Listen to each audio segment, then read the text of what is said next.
poking fingers at anyone in particular there, would you? Our own driver at the moment, Jordan. As long as you keep it internal, then you can deal with the fallout later. Yeah, I mean, and I think Camel forgot that they were at a race. I think they thought they was at a nursery. It was interesting because we were having quite a nice battle with them, and then when the rain came out, we managed to get 4 laps ahead during my stint. And Jordan took my earpiece off on the straight and said, "Oh, Camel have said, oh, we're 4 laps down now, so we might as well just retire." So I don't really know what was going on there, but you know. Of course, if you look at if you look at the pace, if they'd just kept that sort of pace, they'd probably be just a little way ahead of you by now. So that's their loss, really, isn't it? Yeah, exactly. I mean, it's a long race. You can't just like judge it from a tiny little section of it. I mean, okay, yeah, it was about 2 hours that this was going on for, but you know, there's still 9 hours 41 to go. It's a hell of a lot could happen, and you know, we could still finish in the top 6, or they could have finished in the top 6 because they had some quick drivers. You know, I'm not going to deny that they had some very quick drivers. They were consistently in the 35, some of them, and that's quite impressive. So, some interesting battles that have now diminished into nothing, really. But you guys are doing a fantastic job. Tell us about the fundraising that you guys are actually doing for Sport Relief in 2 weeks. I mean, I started off just from getting some people at work, and just from people at work, I managed to raise the £199.50. The 50p was really annoying. It was actually from a colleague of mine that decided to be really annoying and just have the 50p just so that it would always be 50p away from something good. It's, you know, just to be irritating. You are technically allowed to wallop people like that, and I use the word wallop very carefully. She is a girl, so you got to be careful. Oh no, that's allowed nowadays. Yeah, equal opportunities. True, but she's literally a stick. The thing, like, she could stand behind like that bin and you wouldn't see her. So, you know, you got to be careful. I mean, I don't want to break her or anything. She produces cakes for me, so you know. No, well, if there's cakes in the offing, then no, you don't abuse that relationship. Exactly. You know, what's the point in risking that? Absolutely, no, fair play. I'm totally on your side. I want my 5p cherry bakewells. No, fair play. So, how about exactly are you raising money? What's the actual process people are using? Well, I've been using a sponsorship form, but I've also set up a Just Giving page. And on the Just Giving page, we've got up to £244.50. And if any of you night owls that are still awake and haven't fallen asleep on their laptops, the URL, if you would like to donate, which would be massively appreciated, is www.justgiving.com/00 Barracuda. Barracuda has 2 R's, by the way, for you dyslexic people. Fantastic stuff. So yeah, I mean, even if it's a quid here, a quid there, it all counts and it all goes to Sport Relief. A fantastic cause, and it's the reason why we get to see all these fantastic celebrities making fools of themselves in 2 weeks' time on the BBC, which a lot of people seem to think is very, very important and worthwhile. But it's where the money goes. That's the more important bit. Yeah, £244 just from driving a car around a simulated racetrack. That's incredible. It's quite amazing, isn't it? I mean, some of the people, I was like, oh, we're doing a 24-hour race. Some of them were like, what, you're running 24 hours? Like, no. I mean, especially like when you look at Kevin, it's like, do you really think Kevin would last 24 minutes, let alone 24 Now, there's hours? an idea for another 24-hour race in the future for some of these guys. It would be fun to see if Epps is just as quick at running as he is at racing, because like I reckon Philpott would be quite a good runner because he consistently goes out running all the time. I know like he likes to stay fit, but Epps is more bigger built. He's quite muscular, but would he be able to run? Could we do this for hoverboards, do you think? That would be amazing. I think we should like try and go down to like Daytona or something and like just say, can we have a race with hoverboards? The greatest 24-hour race in history, wouldn't it? Yeah, I think we should like try and organise this for 2017. You know, I mean it's comic relief, so but you know I don't want to wait till 2018 for this. I think this is too worthwhile to miss an opportunity on. I think we should get Daytona on the phone now. There might be someone there. You never know. I know the boys. I will speak to them. I will speak to them on your behalf. Good man, that'd be quality. They'll probably enjoy that as well, actually, to be fair. I should hope so. I mean, who wouldn't want to see a bunch of idiots like flying around a go-kart track on hoverboards? Those are my retirement plans. What do you want about? Are you the next Bernie Eccleston? Yes, that's going to happen. That's going to happen. That sounds more entertaining than Formula E and Formula 1 combined. Well, let's face it, if drone racing can go viral in an hour, I'm sure that hovercraft racing can become a national sport in a year. That can happen. What I love with drone racing, though, is the fact that there's no audience that gets to see it because it's so dangerous. And it's like, it's going to be online, but do you not think that it's going to lose out because of the lack of the live audience? You're going to lose that feel and the atmosphere. I mean, like, when you go to a Formula 1 race, not so much these days, but when you go to a Formula 1 race, like Silverstone, Spa, you know, the great circuits, there's always this amazing atmosphere. Now, how are you going to feel that atmosphere when you're just watching a stream of, like, drones? I mean, I guess you could say the same for this, but here in the building, we've got an amazing atmosphere. Everyone's getting on, everyone's having a great time, everyone's having a laugh. So it's completely different. Whereas at these drone racing things, the guys still seem a bit too self-centered and don't want to talk to anyone. But it makes me laugh because Matthew Bellamy from Muse, I don't know if you know who he is, he's a massive man behind the stocks of it. He's put loads of money in, and he's quite high up in it. And I respect him massively, but I don't understand what he sees in this, to be honest. But I don't know what your opinion is on that. Money to burn, potentially. Yeah. It's one way of describing it, isn't it? So yeah, we're in a position now where the wet weather conditions are actually getting to everybody. You guys are having some fun out there. Is that the best way of describing it?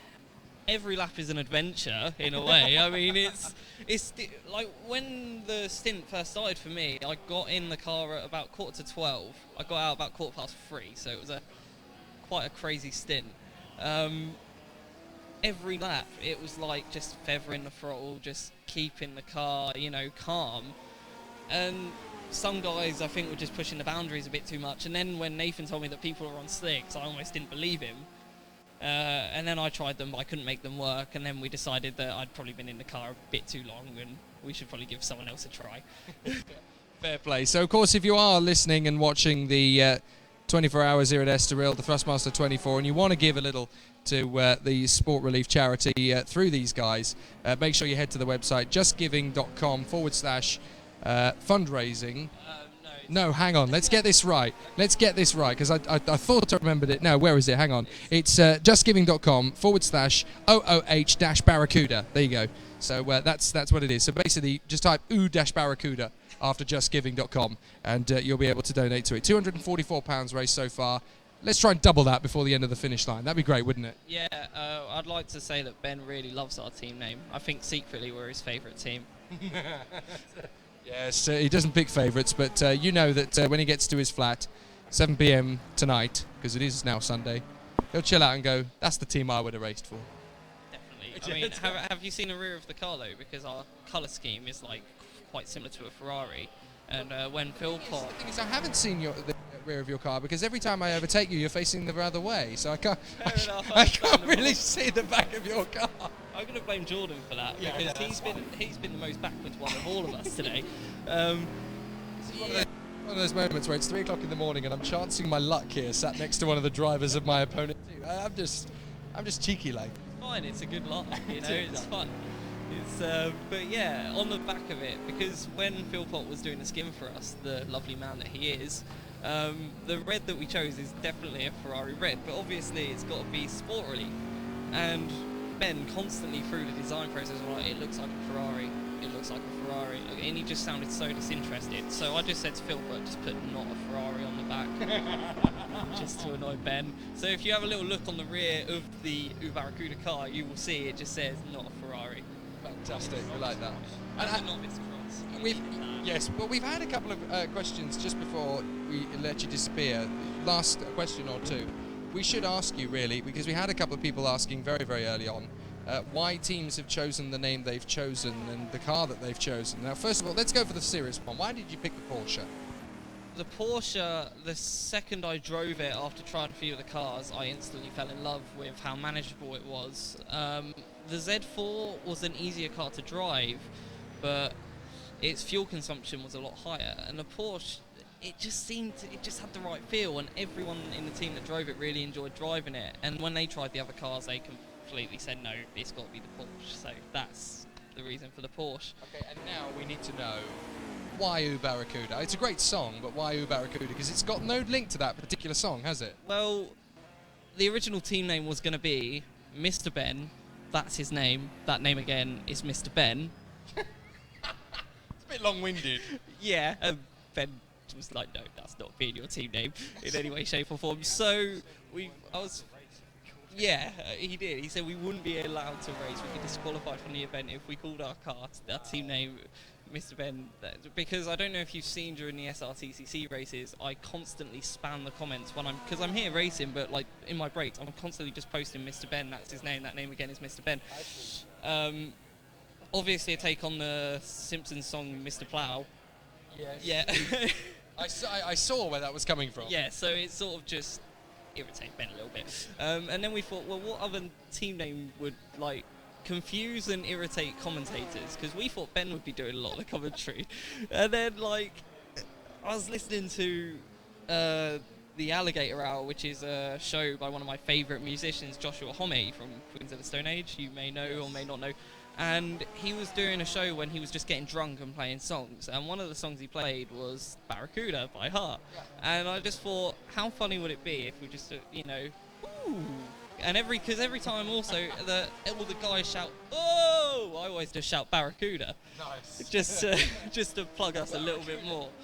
So yeah, we've probably got the weirdest name. I mean, I was a little disappointed when I saw like Mangoes racing. I was like, really guys, you're trying to copy our humour here, with your randomness. I mean, there might be a deep meaning behind Mangoes, I don't know. Well, have they spoke to you? They haven't mentioned anything to me yet. Adam Weller's just written a Simpsons reference you made there. You guys are definitely getting a donation. Well, there you go. That's all right. Thank you, Adam. Yeah, you've got to make these Simpsons references. I mean, classic Simpsons, not new Simpsons though. I'm afraid. No. But Grant, look, it's been great to chat to you for the last half hour or so. I love what you guys are doing. I love the team name. I think it's fantastic. And I love that you've already managed to raise near on 250 quid for Sport Relief. It's absolutely brilliant. And long may it continue through the rest of the race. Cheers. Thank you very much for having me on. It's been a pleasure. It's been a good laugh. Good job, mate. Keep it up. Keep it up. We're doing our best. We're doing the best that we can. Cheers, boys. So, yes, all the way through that stage of the race, things have been pretty much tickety-boo for the boys and girls out there. Mission Motorsport has crept its way up into 10th position now, having overtaken the stationary BMW stuck in the pits, feeling rather forlorn. It's almost as if that BMW is saying, where are my drivers? Where are they gone? Where are they gone? Come back. It's sitting there very lonely in pit lane. I do almost kind of want to drive it down the road to Catalonia and see if I can just, put a few laps into it. But it's not going to happen, unfortunately. Mission Motorsport has now overtaken them in terms of times, and they're up into 10th position, and it's not going to be very long at all before moving up into 11th position will be the red shirt Porsche boys, and that will be a very sorry sight for the once storming camels. Now they're just sleeping camels. They're in what is about to become 12th position.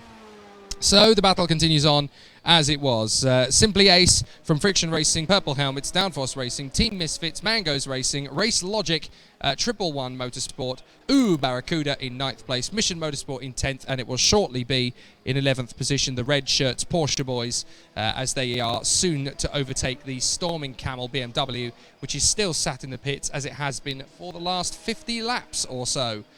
So we will continue on after a quick pause, and there will be a great opportunity to interact with us, as there always is and always has been, via our chat on Twitter at Downforce Radio.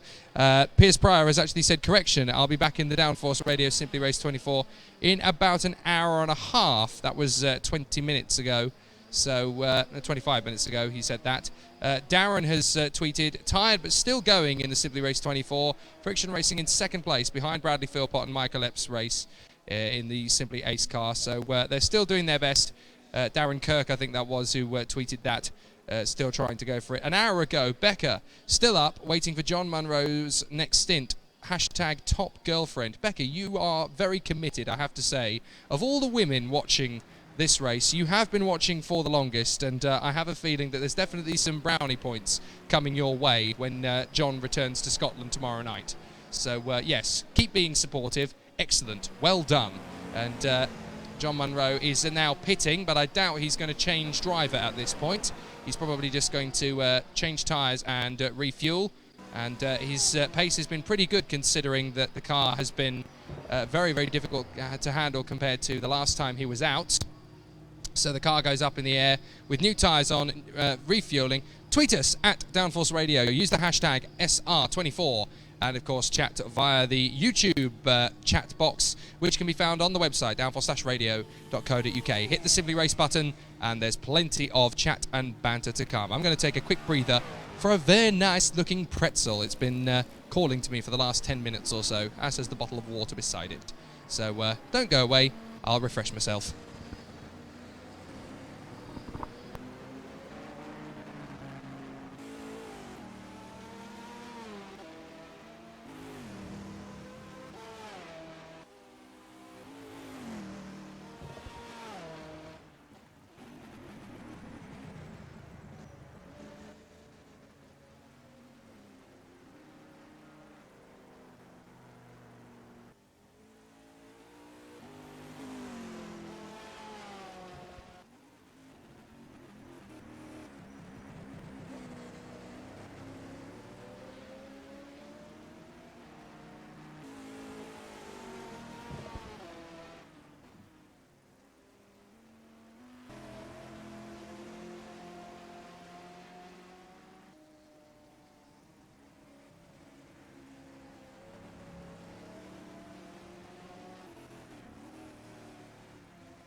Still on with the Thrustmaster 24 hours of Estoril here at Simply Race in Milton Keynes. 9 hours and 23 minutes of the 24-hour race still to go, and it's still looking pretty good for Simply Ace out in front, with Friction Racing in second place, the Purple Helmets in third in their Ferrari, and in fourth place the Downforce Aston. So plenty of great racing and great racers still out on circuit at the moment. And we're still waiting for a member or two of the Downforce Brigade to wake up and take over from a certain bumsack who'd like to get some sleep, actually. But that's not happening anytime soon. So, yes, I might well come up with some very bizarre and very obscure tangents for people to chat to. But I noticed that 9 people are still watching, or is it just one person in the shape of Adam Weller who's still commenting from time to time, and the other 8 have just slumped forward on their keyboards and are now on some obscure Nicaraguan website advertising cheese that they haven't got any idea why they ended up there, and they'll wake up tomorrow morning and realise that £17.20 has actually gone from their bank account to ship some of it over. I don't know. These things happen when you fall asleep at your computer. Adam Weller's actually written as well, notes for post-pretzel Jake. I love the way he does this. He knows I'm going on a break, and he tries to update me with what's going on in between breaks, despite the fact I've actually been sat here all of it. 161 laps completed since the last red flag, apparently. The same number of laps as the V8s do at the Bathurst 1000. Hashtag useless facts. It's not that useless, it's just that Estoril is a completely different kettle of fish to Bathurst, that's all. And these are not V8s, these are GT3s. Well, I suppose some of them might have a V8 engine, depending on which one it is. And that's me rambling, and that's because it's 3:45 in the morning, so you get what you pays for in this life. We are still waiting to see if there's going to be any development in this second place battle with the Friction Racing Aston, which you are looking at now on track, going through the penultimate corner, trying to catch up with the Simply Ace Corvette at the front, which is a good 3 to 4 laps still out in front, as Bruno Mars and what's his face are making music in the background. I'm trying to think of what his name is now. Mark Ronson, that's the fella.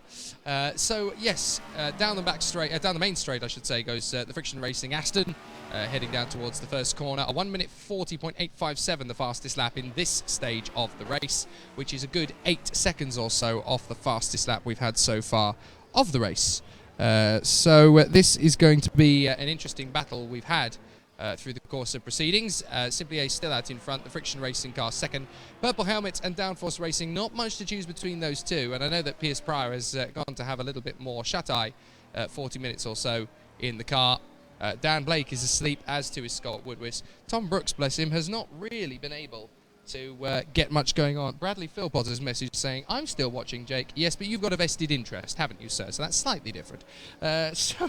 Tom Brooks, bless him, is unable to sleep, despite the fact he really wants to. So he's basically dropped to the level of having to stay awake, and is filling the time quite casually by reading Flat Out and Broke by Perry McCarthy. Very good book. And obviously that's something that we've endorsed in the past on Downforce Radio, the last time he was on the show, actually. On Downforce Radio. He's a wonderful chap, is Perry McCarthy. We should get him on again. I'm sure he's got a lot more stories he hasn't shared with us. Adam Weller writing, just trying to keep you awake, me bucko. Don't want you to marry a Venezuelan goat by falling asleep in front of the laptop. See, it does happen. I know, because I have done it in the past. Not the Venezuelan goat thing, but these things do happen.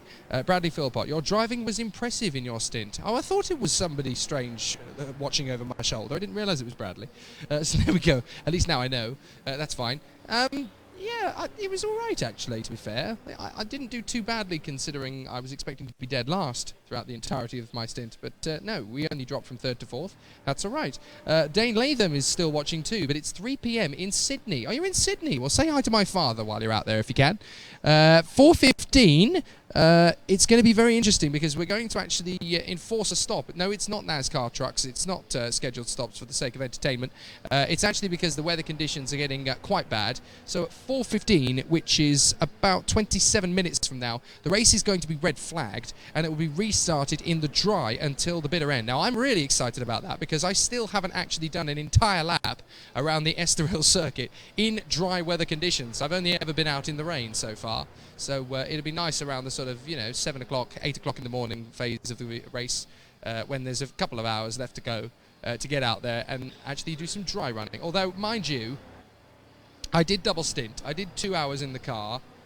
I don't think I'm going to need to do any more, really, am I? No, I'll just let the rest of the boys do it. Now, apparently, we are under VSC. Apparently, we are code 62.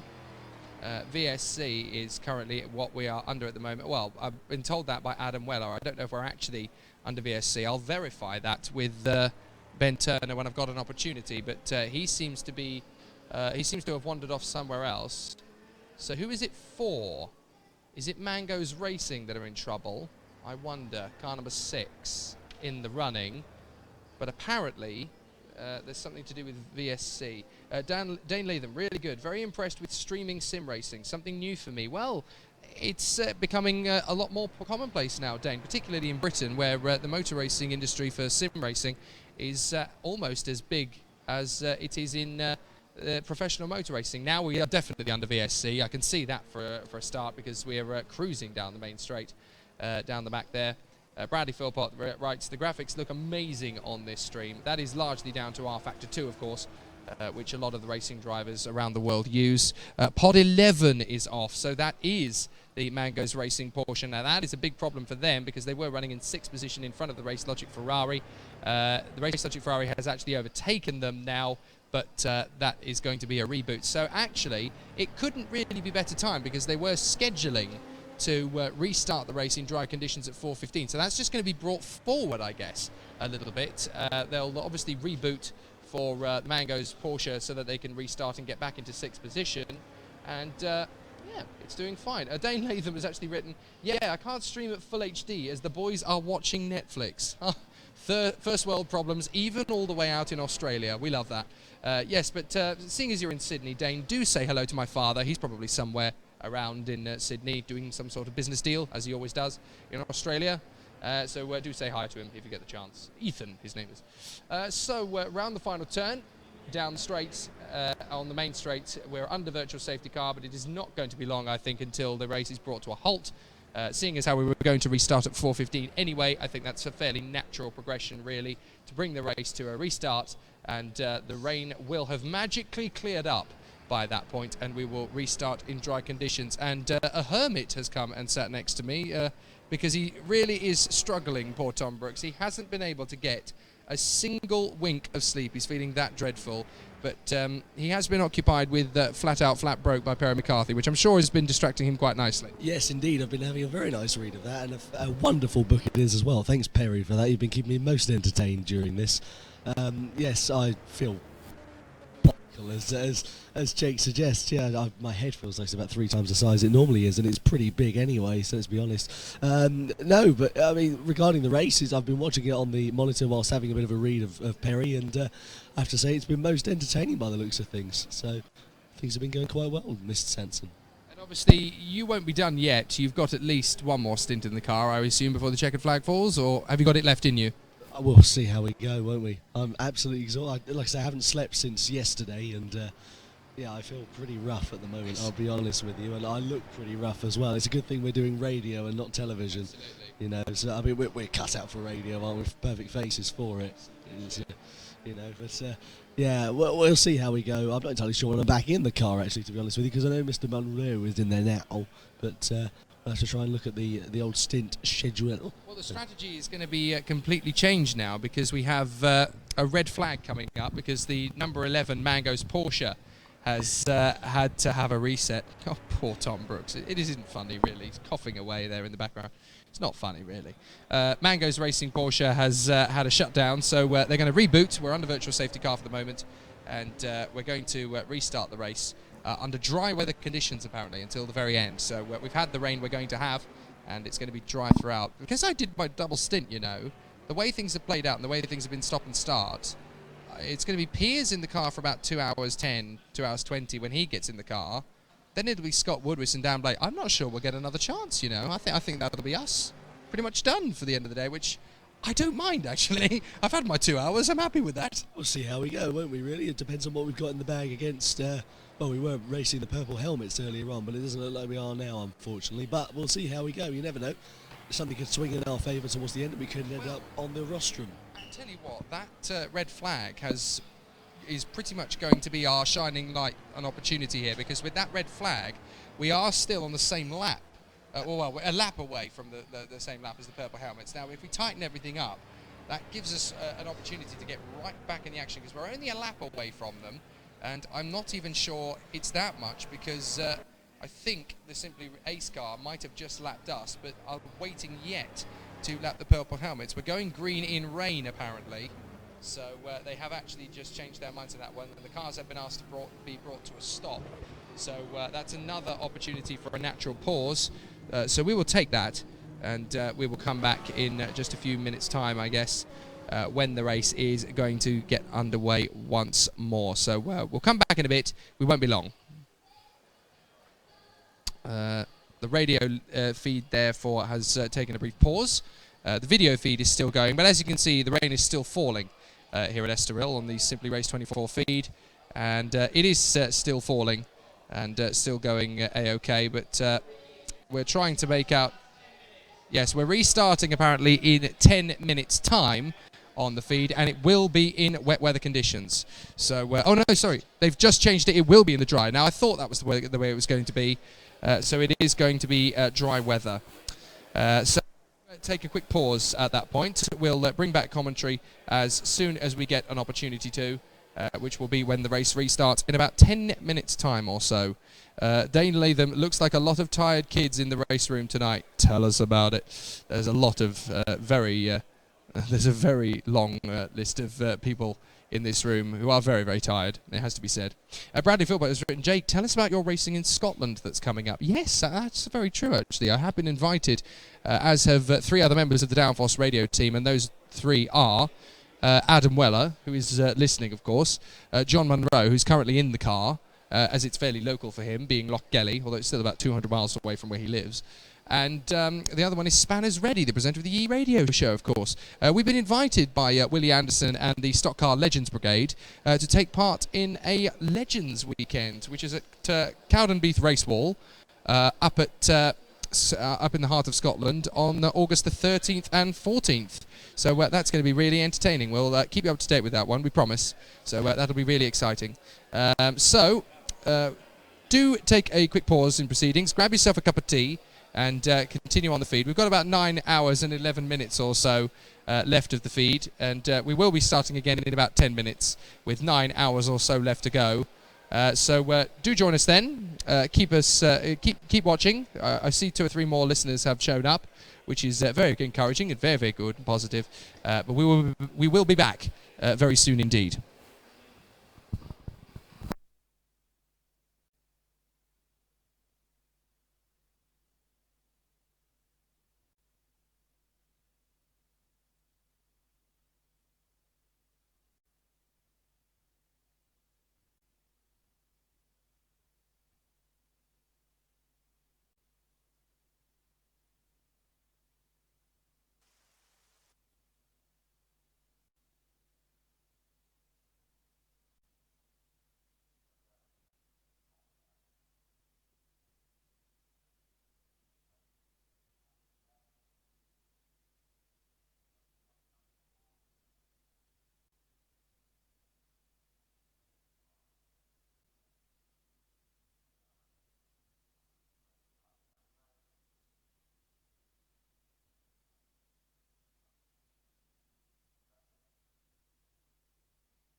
Green flag, and we're away racing in the Simply Race 24 with just under 8 hours to go. And a great start off the line there from Simply Ace as they make their way to the first corner for the first time in this, what we hope is going to be the final 8-hour run in the dry weather now. So in that last little stoppage, it's suddenly heated up and the rain has stopped and it's dried up beautifully, and it is absolutely bone dry. So there is no alternative now but dry tyres, and that should be the form all the way to the bitter end. Jake Sanson on comms with you, desperately trying to keep himself awake, and he's decided that enough of the Downforce radio stream through Spreaker.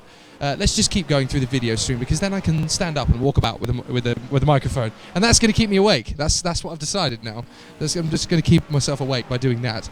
So still watching, because we've got about 150 TV screens keeping us abreast of what's going on, and I can actually be a bit of a roving commentator, just having a look at how the various teams are coping with just under 8 hours to go. There's not many forms of motor racing where you'd see, inches from the drivers' vehicles, drivers just randomly sleeping in various positions over the floor in beautiful sleeping bag arrangements, and just trying to keep things going. Although, of course, there is a BMW that doesn't have, well, did have nobody in it. Has the BMW come back? I think the BMW's come back. No, the BMW has not come back. But it's come back, but it's got random people in it now. Oh, their pod died, so they've nicked the BMW one. Ah, that'll be why then. So the BMW is pretty much dead and buried over here. But the BMW has moved to the other side of the Simply Race 24 thing, and there are still no camels storming. They're not storming, they're sleeping. They've naffed off. So that's the way it's gone. Naff is a word you can say on radio, by the way. I've decided. It's allowed. Yes, I am talking a little bit sporadically, but it's gone 4 o'clock in the morning, so I'm fairly sure you can't make anything of that at this point. Dane Latham, I'm almost tempted to hook the wheel up and do some quick laps at Estoril. Yes, sir, do it. Tell us what sort of lap times you're doing compared to what the drivers here are doing. The dry lap times we were getting earlier were around the sort of 1 minute 34 mark, 1:33s even from Simply S. I'm fairly sure they actually got a 1:32 at one point. Yeah, let's see if you can get near the 1:32 mark, and then we'll know that your front-running pace for next year's Simply Race 24 Hours, which pretty much everybody who's got a Simply Race t-shirt on can't even bear to think about the possibility of right now. They're just about praying for 1 o'clock to arrive, and then that'll be over and done with, and Mother's Day can continue on. They'll go and visit their mothers, and they'll be barely conscious when they meet them, but that's a different matter. Not to worry about that, that's fine. So let's talk about the race order, because there is a race going on, obviously. Simply Ace out in front. Friction Racing in the Aston Martin should still be there, about second position. Third place will be the Purple Helmets. Fourth position will be Downforce Racing. For some reason or other, we have the Misfits appearing in P1. Well, we did have. They're now in 5. They're now in P5. That's where they should be. The Mangoes Racing are in P6 at the moment, with Race Logic in P7. Barracuda are now up to P8, as we know. Ninth position are 111 in the Ferrari. They are still battling it out with Barracuda. Oh, the Race Logic and Mango's cars having a great battle. That's for 6th position, of course, as we know. And that's going to be quite interesting to see how that plays out. Mission Motorsport and Team Red Shirts are there in 10th and 11th place. And I have a feeling they've got more laps to add on there, the Mission Motorsport and Team Red Shirts boys, because they weren't quite at the same pace as those guys earlier on. But Mango's Racing and Race Logic are there in 6th and 7th place, and that is for position. I should point that out. That is actually for position. They're having a good ding-dong battle at the moment. Oh, doesn't Dan Blake look cute asleep on the floor there? I'm trying to think who else we've got on the floor. Quite a lot of people, actually, choosing to sleep on the floor to try and get that little bit of extra shut-eye. And trust me, I'm wanting to be those people right now. But there's a very comfy-looking Mazda in the showroom here, just at the front of Simply Race, just as Brian Adams comes on for the summer of '69. And he's rocking away very nicely. Have a listen. I'll prove to you it's Brian Adams. Have a listen.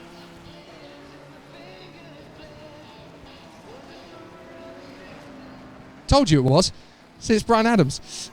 He's a lovely bloke. Right, continuing on then, Race Logic in 7th position, Barracuda 7th place, and this battle for 6th place really raging now. Race Logic, the Ferrari, going down the main straight with Mangoes Racing, trying to hold station at the moment. Race Logic still trying to breathe down the neck at this moment. Jesper Pedersen back behind the wheel with the Mangoes, that their man Ryan Gibbs just trying to hang on at the moment. Jesper Pedersen still fresh as a daisy after that early morning battle yesterday. Right at the start with the current race leaders, Simply Ace. They were leading for all of about 3 laps or so, and then the Corvette reeled them in once again, and that fantastic battle in the first hour, we absolutely loved that, and we hope that Jesper Pedersen has got a little bit more up his sleeve for the remainder of. There's still a good battle going on then between those two for 6th position. There's a pretty good battle behind them as well, of course, between Barracuda in 8th position and the 9th place boys at 111. So they're on pretty much the same sort of laps as well. But Barracuda, 111, Mission Motorsport and Team Red Shirts finish off the lineup. But Mangoes Racing and Team Race Logic, they are all battling for position very closely at this moment in time. And the Ferrari is reeling in Mangoes Racing driver Ryan Gibbs. Jesper Pedersen, it is the man at the wheel at this moment in time. So up towards the penultimate corner on the circuit. Turn the left-hander up towards the Parabolica Ayrton Senna, named after the three-time Formula 1 world champion. Around the very long right-hander there. That's the scene of where Jacques Villeneuve made his famous overtaking move in the final ever Portuguese Grand Prix in Formula 1 back in 1996, around the outside of Michael Schumacher's Ferrari. And we thought that was going to be something we'd see for the rest of Jacques Villeneuve's career, and that ended up being pretty much his finest moment until he joined BAR, and then all hell broke loose in his career. And the rest is history. Up the inside, Race Logic still trying to push through on Mango's Racing, almost literally there, but great defensive driving there from Ryan. Holds the position in place, and Jesper Pedersen doesn't really have much of a response there. He just kind of has to back out of it and allow the gap to increase once more. P5, just behind them on the road actually, is the Viper. That is the Misfits Viper, still ticking over in 5th position, going all guns blazing. Callum Cripps, we were talking to just a little while ago about how that team has been making good steady progress, particularly in the wet. It's been very tricky for them to get up to speed in the wet, and they've done very good considering. So let's have a look at some of the comments that have come through since the restart.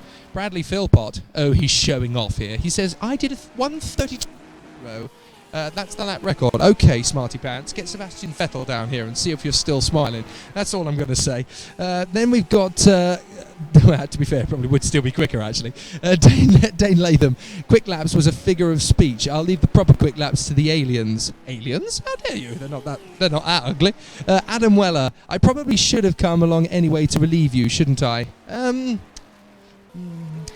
Let's answer that question in about 20 minutes. Yeah, not in what sense, Ben, you filthy person. Yes, 20 minutes time, ask me that question and we'll see. Tom Brooks, bless him, is the one I think you should have come along to relieve, to be perfectly honest. He's been very poorly, very poorly. Still poorly. He just wants to sleep and think, I might be able to help him. These trophies over here are quite heavy. If I whacked him around the head hard enough, he'd probably sleep then. And he's actually giving me a thumbs up. He doesn't mind the idea right now. So let's focus in once again on this battle. Mango's Racing versus Race Logic. And again, Jesper Pedersen hounds the back of the Ryan Gibbs-driven Porsche as he works his craft, desperately trying to pop in on the inside. And Yoo-hoo, anybody home, just in behind them, as Adam Cater, who started the race for the Misfits way back at 1 p.m. yesterday, is still pushing on. 7 hours, 41 on the clock, and still some great racing to be had throughout. So let's see how this battle is going to shape up. And let's not forget the Mango's Racing, and well, at one point it was Mango's Racing and Race Logic battling for position, but Race Logic seems to have fallen away to 9th position now. That can't be right, surely. So something is happening there. Mission Motorsport are 33 laps adrift. That is correct, but they are now positioned in 9th place, which is about to become 10th, I do believe. When all is said and done, they'll get that sorted out fairly shortly. There we are, Mango's Racing and Race Logic back together again in 6th and 7th place. And the gap has actually increased a bit. Ryan Gibbs has found a little bit of a gap to the V-Box Ferrari. And that is definitely going much better for them now. Well, I have to say, my first experience of a 24-hour motor race as a driver, as a competitor, and competing at Simply Race, it really has been absolutely sensational. The racing is still very, very exciting at this point. See, I've wandered over to the social area right at the entrance of 24. I can still see the screen though, so don't worry, people. The 9 or 10 people listening. I know that Dane Latham is still watching in Sydney, despite the fact it's 3 o'clock in the afternoon, and he really should be working at his job. But fair play to him, he is still watching. Good lad. We've wandered over to the social area where people are desperately trying to stay awake at 4 o'clock. Some people have failed, and we've still got some people there. I know that Mr. Winwood and the Friction Race posse are still here, hoping that second position is coming good. Mr. Winwood, you're still here. You're still awake. What's wrong with the coffee? Is it not working? No, it's just about working quite well. You know, we're doing okay. Getting ready for the next stint. Yes, because you're going to be in the car fairly sharpish, I would have thought. Probably about 40 minutes. Yeah, I'll be in. So it's all going well at the moment. Are you guys pretty much looking likely to double stint to the end now that it's dried out? No, I don't think we haven't double stinted for the whole race so far because we don't really think there's much value in it. I think we've kept our drivers a bit fresher. And yeah, we'll just, now it's dry, we can all do a similar pace, so we'll just single stint it, I think.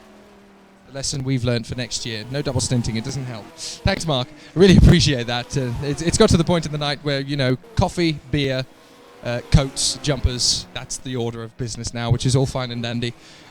Blue flags being waved, but it's not really making much difference to the battle for 6th position. The Misfits car behind them, the Viper, banging doors as they come off the turn there. And still, Ryan Gibbs holds on to the place in the Mango's Porsche. Misfits creeping on behind, and they've got everybody's favourite Porsche, the Red Shirts Porsche, which has caused so many family arguments in 3 or 4 hours or so, and it's causing another one that's not gone well at all, and they're a bit more fisticuffs at the moment, and somehow this racing Porsche has pushed it through the Red Shirts Ferrari very neat and tidily, considering the Race Logic Ferrari has now lost a great deal of momentum. The Misfits Viper is trying to come through to lap it. All 3 of these cars are being shown the blue flag, and the dynamic we have at the moment is a bit problematic because the Mango's Porsche is trying to keep in front of the Race Logic Ferrari. All 3 of them are throwing the kitchen sink at the Red Shirts Porsche. Get out of the way, you moron, is basically the code word they're on at the moment. And the Race Logic Ferrari has now finally dealt with the number 2 Porsche, but now it's the Misfits Viper's turn. And he's already getting fairly disgruntled at having watched that battle disappear into the distance. There goes the Red Shirts Ferrari running a little bit wide. Whoops! That was the big tank slapper. And somehow it didn't hit the Viper on the way through. So fortunately, they just about managed to get away with that one. Good stuff. And the Misfits Viper is through, and it's probably going to be about a lap and a half or so before it's back onto the tail of that battle for 6th position. Very nice music considering it's 4 o'clock in the morning here. Well, no, it's not 4 o'clock in the morning anymore now. It's more sort of 4:25-ish, and things are going very well indeed. It's quite frustrating, I have to say, being the only member of the Downforce Radio commentary team that can actually be a commentator at this point, because we have a rather unconscious Scott Woodwiss. There's no cover, no. Ben Turner's going to do it. Oh, there we go then. See, a familiar voice for Simply Race. He's had some KX. He's got some voice. He's got vocal cords. Monster, honestly. So you've gone from Jason Plato to Nicholas Hamilton. Honestly, I don't know what to do. You nearly lost it there. Monster all over the keyboards. That would have been fun. I tell you what then, sir. You continue on. The listeners know you anyway. That works well, Ben. So, yes, I'll hand you over to the delectable vocal tones of Ben Turner for a while. Brilliant. Thank you very much, Jake. Hello to everyone following us on the stream at 4:30 in the morning here in the UK. Obviously, we know that we've got a couple of you guys from abroad. Hello to everyone, whether you're abroad or not, and hopefully following us for the conclusion of the Simply Race 24 hours. We are into the final third of the race. Lovely dry conditions now. Also lots of action going on, so with the latest restart, producing some excellent racing. We've got a couple of particular teams to be looking out for. Now, the race that we're currently following between Jesper Pedersen in the Race Logic cars, who we're on board with now, and Mango's. That is, it will be position if and when they can get past and unlap themselves. So if Race Logic are able to unlap themselves, that would be for position. So with so much time left to go, it is very, very possible that we can see a change in position here between these 2 teams. A really impressive showing from the Mango's team. The first time here at Simply Race. Jesper, also his first time at Simply Race, but a very experienced sim racer and real life racer as well. So guys, I will turn up my microphone. Bear with me a second. Okay, so hopefully you should be able to hear me a little bit better now. Right, so Jesper really still struggling to find a way past this. The Porsche of the Mango's team, who at the start of the day were really kind of struggling with the balance that the Porsche kind of gives with the mid-engine. Got a little bit wide there, but able to kind of block through the final corner. Whether or not was able to get a good run down the straight, let's go on board with him. He's going to try and tuck into the slipstream. There's a slipstream effect. You can see it taking effect now. He's going to try and get around the outside. Let's see how well they both do on braking. Have Mango's gone too deep? Is Jesper going to be able to get the cut back? No, very well defended there. Adam, you are more than welcome to be an honorary camel. From our perspective, at the very least, anyway.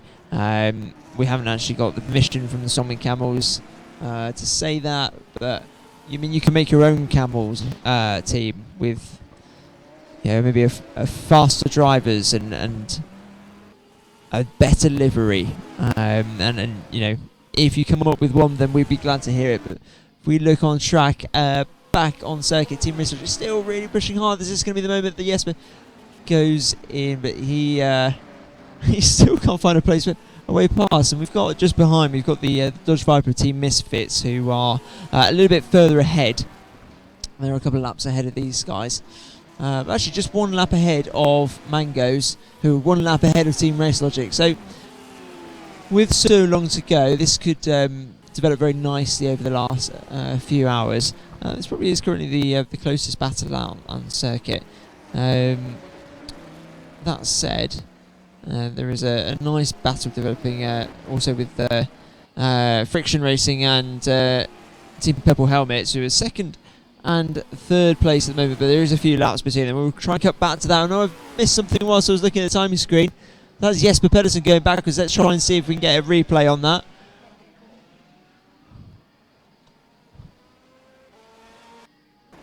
So bear with me a second while I bring up the replay.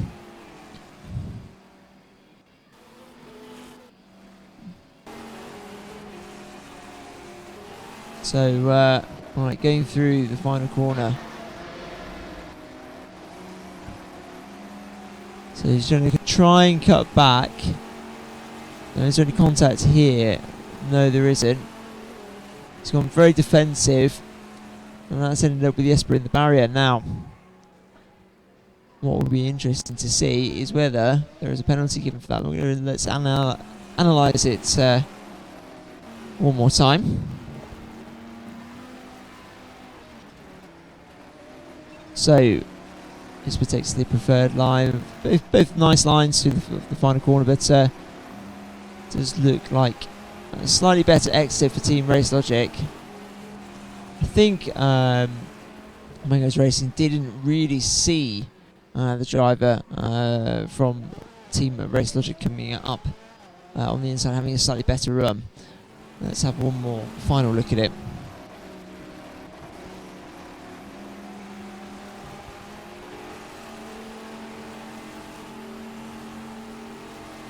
Yeah, so to me, I think that would looks like a very clean, sorry, not clean at all, a very clear case of coming across. Now, as soon as he realised his mistake, he straightened up the wheel, but he decided to go very defensive, and that ended up with Jesper spinning out. So I believe we're going to see in a second 10-second stop-go penalty for Mango's Racing.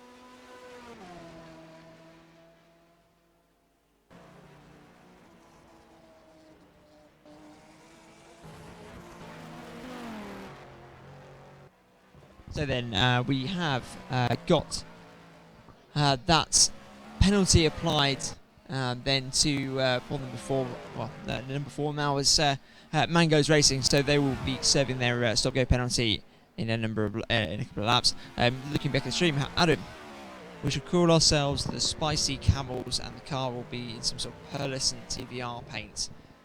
Well, we don't currently have any TVRs, but you're welcome to put any kind of paint scheme on it you like. That's absolutely fine. Wondering what the Spicy Camels has to do with anything. maybe I shouldn't be asking too much about that. Got Dane, got the wheel clamped on the table, boss noticed and ran over the shopping list. I'll be back. I'm just wondering what you do now. What are you going to buy? Please update us with your shopping list as soon as you get back, Dane. We're very interested in what it is you do for a living. If you could just go shopping all the time. Anyway, back onto the circuit. We are currently 21 minutes into the restart. We should be. Let's have a look at. There we go. This is Friction Racing. Currently lapping 134.3. Now, Purple Helmets have unlapped themselves once, but I mean there is still a bit of a gap between. Well, in fact, there's a 3-lap gap between them and third place Purple Helmets. Now, 2 that we're currently following.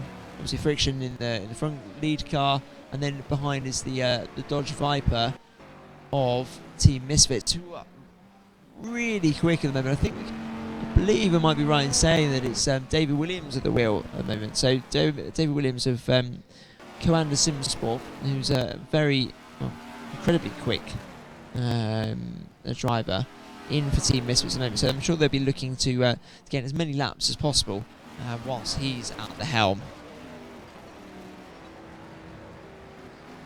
So it's 4:30 a.m. and that's as deep a meaning as me. I presume we were talking about the spicy camels. Yeah, you're right. We don't really need to know. But if you come up with some divine inspiration on something, then let us know. So Adam, are you watching in the UK? Well, presumably, if it's 4:30 a.m., I suppose you are. Why aren't you in bed? We're doing this for. Well, maybe it's entertaining for you. You'll probably turn off now that Jake's not here. Jake's much more entertaining as a commentator than I am. So this Viper is really looking to get past the Friction Racing team, so they're going to be looking to unlap themselves. Now, if we just look at the leaderboard, now Team Misfits are 16 laps off the race lead, which puts them 7 laps off of 4th place. Now, it's quite an ambitious target, especially with the circuit being dry.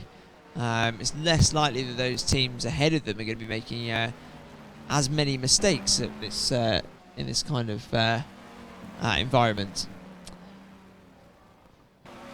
The domestic boss thing. Okay, absolutely. You should be listening. You shouldn't be watching motorsport, that's for sure. Get on with your chores, and once you've done them, maybe you'll be given leave to come and listen to us again, or watch the conclusion of the Simply Race 24 hours. Sorry, it's Thrustmaster 24 hours. Obviously, recently renamed this event. So Thrustmaster 24 hours hosted at Simply Race. So I think David Williams is probably getting a little bit frustrated here behind the Friction car. Now, that's who's in Friction at the moment. Let's have a look at our list. Let's quickly find out who's in the Friction car. Oh, David, very late on the brakes there. Let's just quickly find out who is in the Friction team car at the moment, because they haven't updated the board. Have we Friction? Everyone's updated the board. David's in the David Robertson. Yes, there we go. Last name, finally found it. Actually, doing very well. Doing very, very well. But he is holding up slightly. Our driver in Misfits. Who's that? It's Adam Cater. So, well, he was anyway. Got a bit of a gap now, but in the time that I walked over, and I've just tripped over a sleeping person. I'm gonna go back to my desk now, so I don't trip over any more sleeping homeless people in Simply Race. So let's have a look. Adam, I'm a Downforce staff member, showing my support and making the most of insomnia. Very good of you, sir. Very, very good of you. We appreciate your steadfastness and commitment to following the entire race. You almost certainly should have come down with the rest of the Downforce team and enjoyed the whole atmosphere in the venue, but obviously you get a good preview of it from home as well. Dane, I am not a Viper guy, but that Viper is so good. I think it's the best looking car.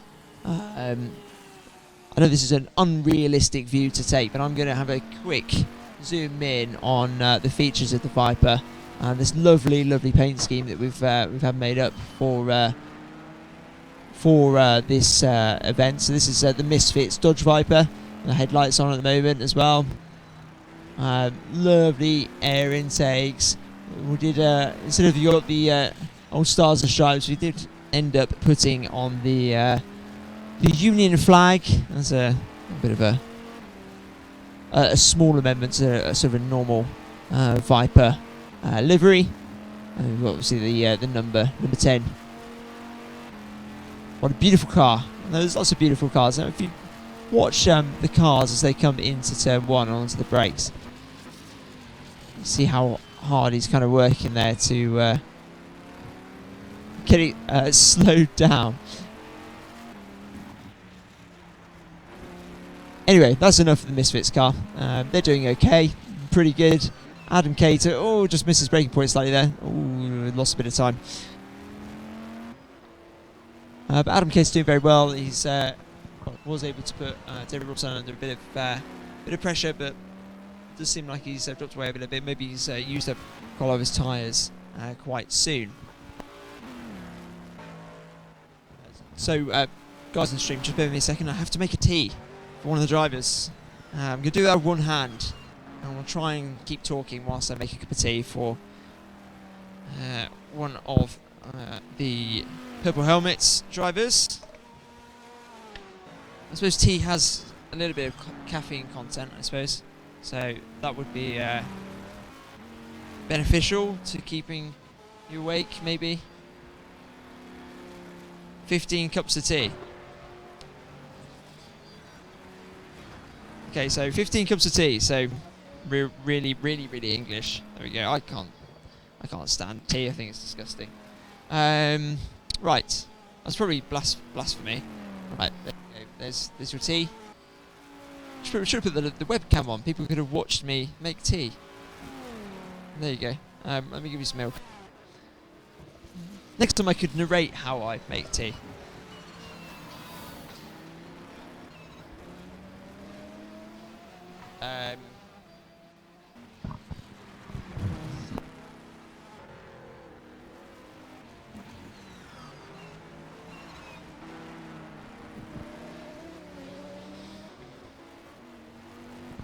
Right, Adam, I was going to be one of them controllers who had to pull out and didn't pull the trip from the Isle of... they're on the Isle of Wight. Well, that's kind of fair enough. I say fair enough. No, actually, come and put your finger out, Adam. Next year, you'll be there if we're back.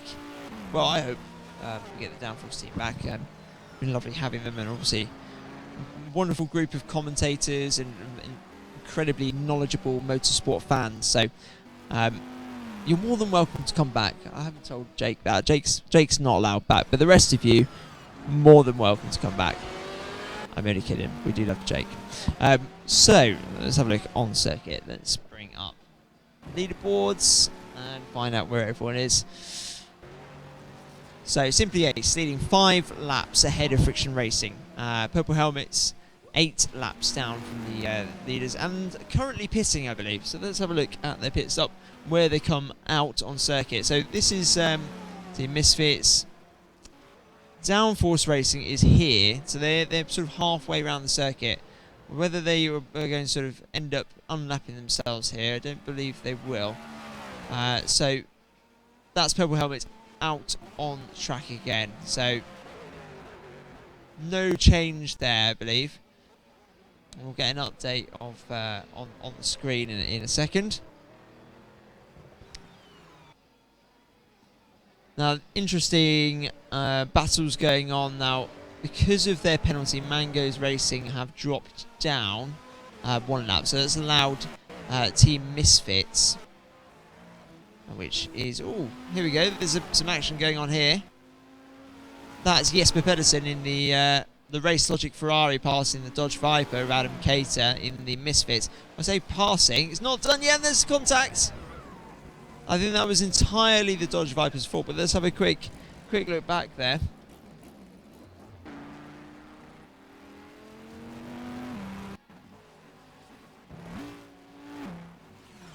Let's bear with us a second whilst we find out what happened.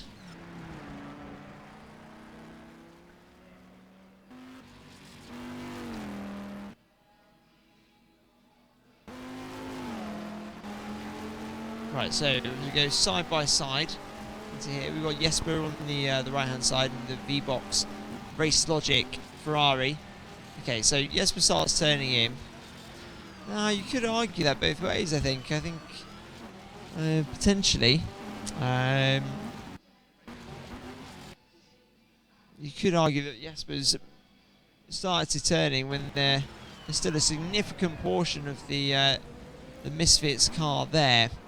Now, I think my opinion of that is it's a bit of a racing incident. But if I was to attribute blame, I'm going to completely flip-flop, and I would probably actually look to place the blame on the Ferrari.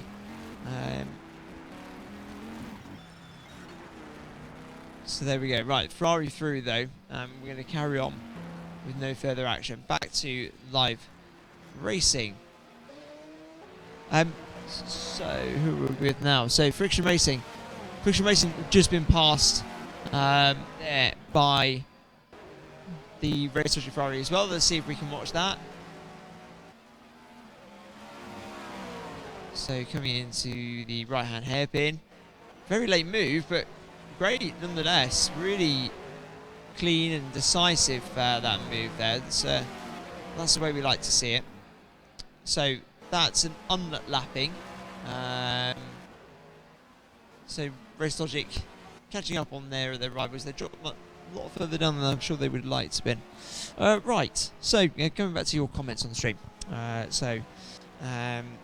Adam, as soon as the invite's through, will be confirmed.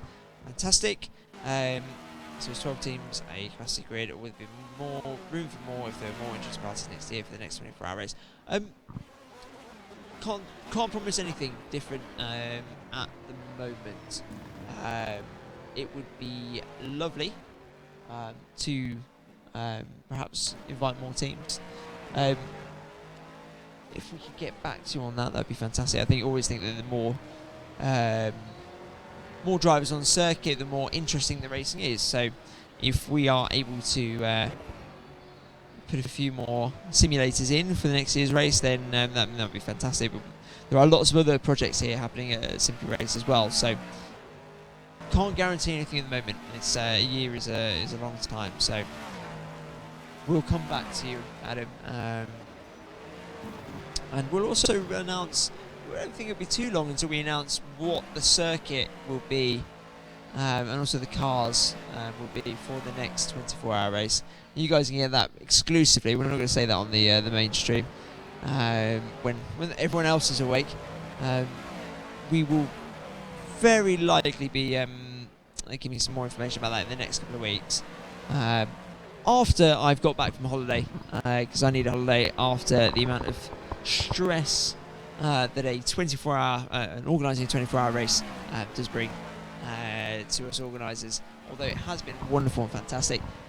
The only thing that we would certainly do a bit more testing on is the nighttime racing. Obviously, we're incredibly apologetic to all the teams, and obviously you guys were home watching without any nighttime racing, which is a big shame. We've worked really hard on it this week to bring some really good stability, but the decision was made in terms of that it was best to keep it as fair as possible by removing that. Now, I think in F1 that would be an unsafe release.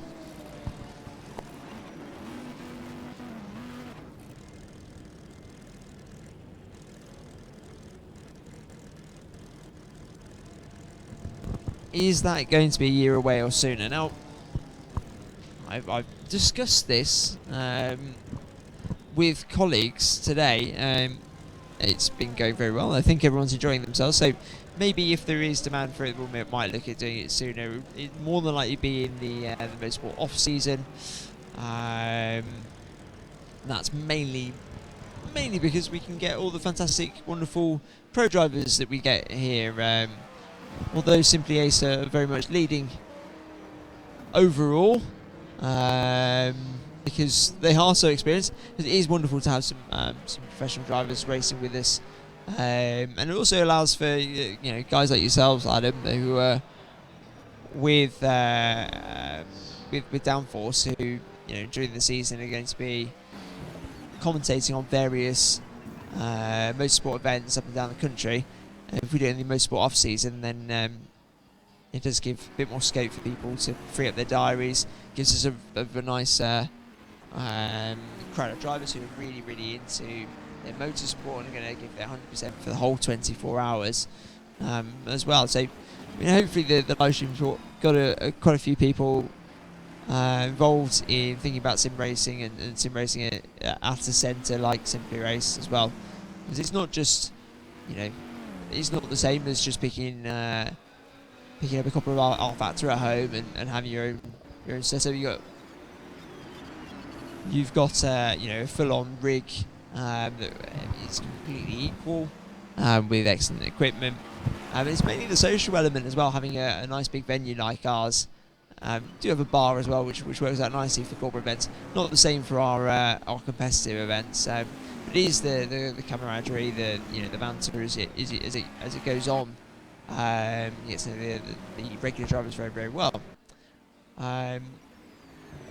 As on track, Simply Ace have just gone past the Misfits Viper, so that's putting another lap on them. Or it might have changed in the pit stop. I'm not sure. I wasn't paying a huge amount of attention at that point, so.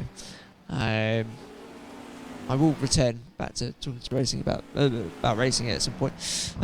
If you're interested in other competitive racing that Simply Race do, we have a Simply Race Touring Car Championship, which season 2 is just about to start. We've completed season 1. We did the season 1 in the Honda Civic BTCC cars. It was they were fantastic cars, but very lift off oversteery. So off power, the back end would slide a lot.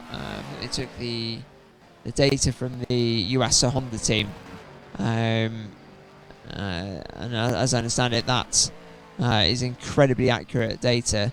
But it was a quite difficult car, and we're going to look to move to the BMW 1 Series for season number 2. Rather than just sticking to British tracks, we are going to be looking at others as well.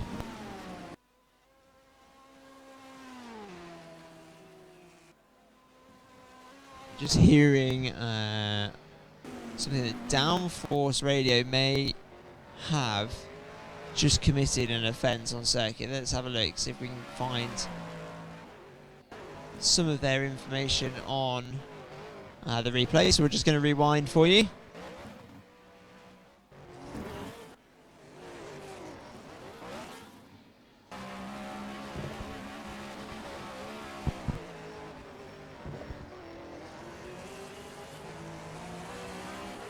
So far, so good. Lots of space given by both drivers. I think that one is absolutely the red shirts car number 2 turning in on the Downforce car. I can't blame the Downforce driver at all for that. So, and Mr. Sanson is appealing the blocking of pod number 2. No further action required there, which is a quick talk to Team Red Shirts from Race Control as we return live. So, Downforce Racing then, let's have a look. Downforce Racing, 9 laps off the race leaders, but 1 lap down on Purple Helmet. Still very much in a shout for one of our lovely, lovely trophies. Very large trophies. Let me see the pictures of them. They are on Facebook, on the Simply Race Facebook page. Nice one to take back. Obviously, the driver's going to have to fight over them. There isn't eight wonderfully large trophies, which is just one per team. So let's scroll through the cars. Let's find out what's happening on circuit. That's Simply Ace there now. Simply Ace, which is currently been driven by Arnaud Tinet, who's come all the way from France, so from Froggy Land, as his friends like to call it. I don't think he likes to call it that. A lovely, nice stint there from Arnaud. Arnaud works as team manager for Team Ultran, who are running in the 24-hour series for Hankook. They run the 208 GTI, which is a very special GTI. It was made by Peugeot Sport specifically for the Nürburgring 24-hour, I believe. So Arnaud's been managing the Simply Ace team in terms of driver strategies, fuel stops, getting rest breaks in, all that kind of stuff. So doing what he does very regularly for Ultran here again in the Simply Race 24-hour. He's under a bit of pressure from Adam Cater though, in the Misfits car, who's trying to either hook a slipstream or looking to unlap himself.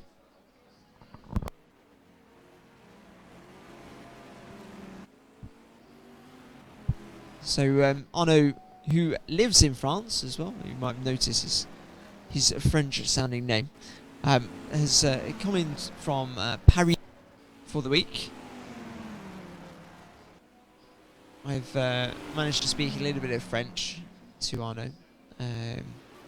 Not a huge amount, but a little bit of French. Comment ça va? Ça va bien, merci. And all of that kind of stuff that we learnt back in GCSE English. English, not. Well, I'm obviously tired. It's almost 5 o'clock. GCSE French, even. I'm wondering if Adam's going to look to make a move now. Obviously, he's going to have to be careful if he does.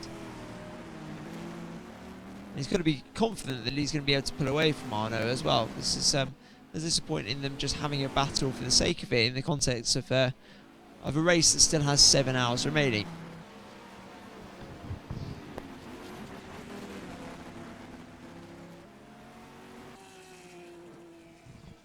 Let's have another flick through the teams. That's Mission Motorsport just being lapped there from two teams, 111 and that was let's have a look. Where is 111? There's 111. 111 and Purple Helmets. Ooh, just behind Mangoes. Where are Mangoes? Mangoes making a bold move up the inside. It was a bit late, but I think that was all fair in Love and War there. So 7 hours and 5 minutes remaining. That's Mangoes doing extremely well to get past as quickly as possible to lose as little time as possible as well. Now, Mangoes Racing are on the same lap as Team Race Logic. So we're Race Logic. So Race Logic are just coming down the hill now, I believe. Yeah, so they're a corner apart. Now that's probably about 15 seconds between those. So that's going to be for position. Mango's looking to come past 111. Very, very similar liveries. I thought when I first saw the liveries that they were going to be maybe even teammates, but no, don't know each other. The Mangoes and 111, but similar green, black, and white liveries there. That's Mangoes through nice and safely. That's where we're on board with Race Logic as they try and make their way past back markers, red shirts. Move to the outside, back across. Now I'm certain that Jesper is going to be hard and late on the brakes coming into turn number 1. The move was completed very, very nicely. So that's Team Race Logic getting past some back markers. There is the Mission Motorsport car ahead as well to consider. Let's have a look and see how he navigates that. Nicely late on the brakes. Still hugging that very long right hand uphill corner. It's quite a tricky one. You really got to stay on or near the curbs. That one. In fact, that's the case for a lot of the corners here at Estoril. Using curbs as your friend, very patient on the throttle, and lots of aggressive driving to a point. It is endurance racing, but to actually stay in the right groove, if that makes sense, you have to really sort of push the car, which is why we can see quite a few drivers, especially with the least experienced drivers, spinning every now and then. Although it should be much better now that we are fully in daytime dry mode. So where are we? This is Misfits. Misfits who are still just behind Simply Ace. I don't think that gap has stayed the same. Be interested to know what the last time lap times round. Let's bring that up on screen. So if you see on your left-hand panel, so lap times last time round 34.0 Simply Race, friction 35.5. So losing 1.5 seconds there to Simply Ace last time round. Purple Helmet's very quick on circuit, quickest team I believe. 33.661. So they're looking to cement their place. That said, actually I missed that. Downforce Racing 1.5 tenths quicker. They're a lap down on Purple Helmets. So still seven hours remaining, but a huge amount of time left.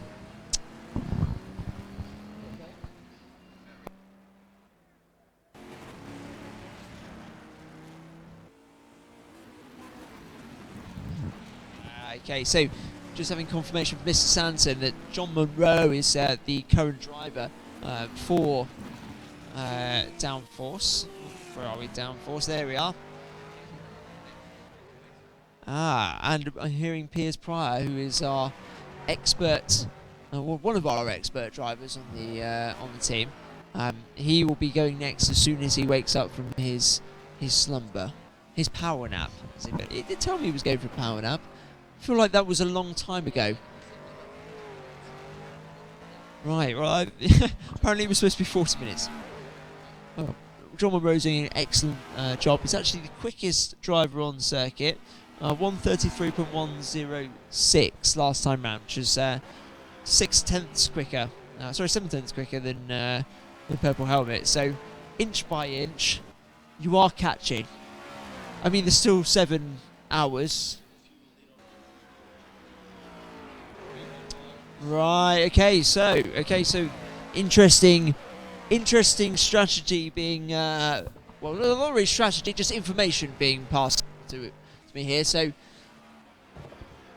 Downforce have just pitted and are on pretty much full fuel, but Purple Helmets are on very low fuel at the moment. Obviously that means they're on older tyres as well, but they do have to pit soon, which is going to drop them back a bit. So this is the Purple Helmets team, and who's our current driver for Purple Helmets. They're doing a very good job if they have got the older tyres as well. Purple Helmets, Jack Ashton in the seats. Jack Ashton, MG Metro racer. So real world experience there again, which is wonderful. Lots of real world experience, translating well. So lots of drivers really on the move at the moment. Now our two leaders are actually not massively on the pace compared to some of the drivers behind. We've got some really good drivers in from other teams at the moment. Simply Ace 34.393, Friction Racing 34.279. But Purple Helmets, Downforce Racing and Race Logic all in the 33s. So 33s are possible on these track conditions. It just depends on fuel load, tyre wear, all those kind of things. So hopefully, I mean, over the next sort of 7 hours, we'll see some real battles develop as we enter the final stages of the race.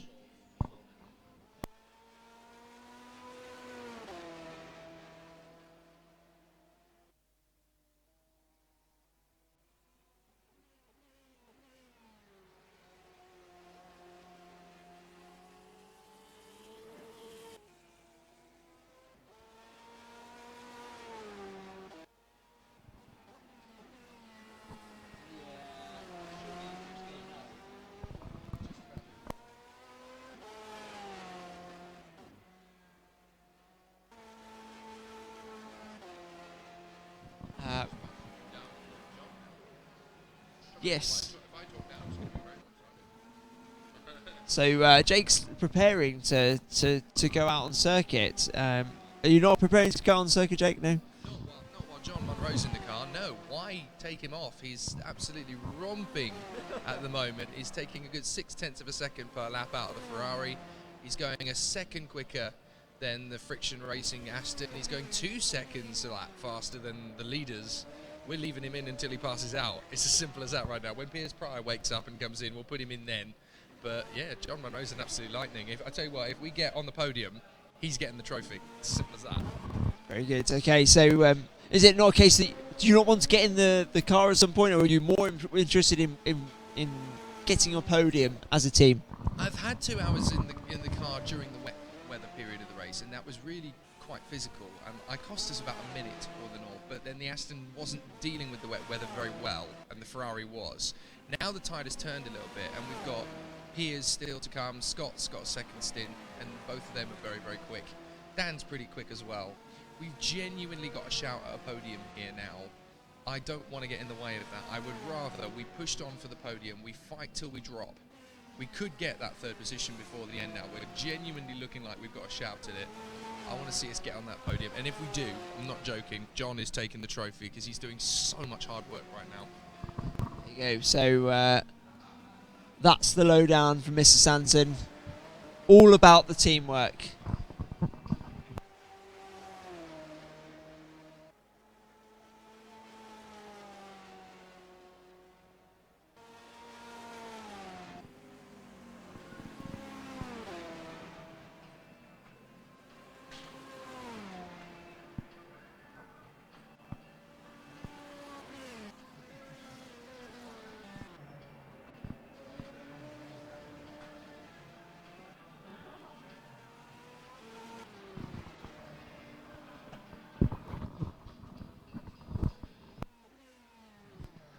So, team, I am going to make a cappuccino. I'll try and talk you through how to make a cappuccino. So, I don't know whether maybe I should put the webcam on a bit. You can watch some of the drivers. Obviously, that's very interesting, but I'll also see if you can see me on the webcam. You can, maybe a little bit. There we go. There's me. You probably can't see the coffee machine. Cappuccino, right? So we got water. Yes, we've got water. Good news. Right. First of all, with a coffee machine, you need to grind the beans. Grinding beans is very important. Otherwise, you're not going to make coffee. There's a proper espresso machine. So double shot of espresso going into this cappuccino. So what you want to do with that is you want to compress the ground coffee beans so it's nice and well, compressed. I can't think of a different word to use for that, but if it's not compressed, it doesn't come out the right flavour. There you go, multitasking. Right, cappuccinos. Now, cappuccinos, you make a cappuccino, you put the shot in straight into the cup, rather than into a shot glass, which you might see when you have a latte. Here's the milk, there we go. We're entertaining how many people with this? Now we've lost a person. We're down to 9 people. Jake could have to pay extra luggage on the flight home. Very good, very good. Okay. Maybe you can take that as hand luggage, surely. I would have thought.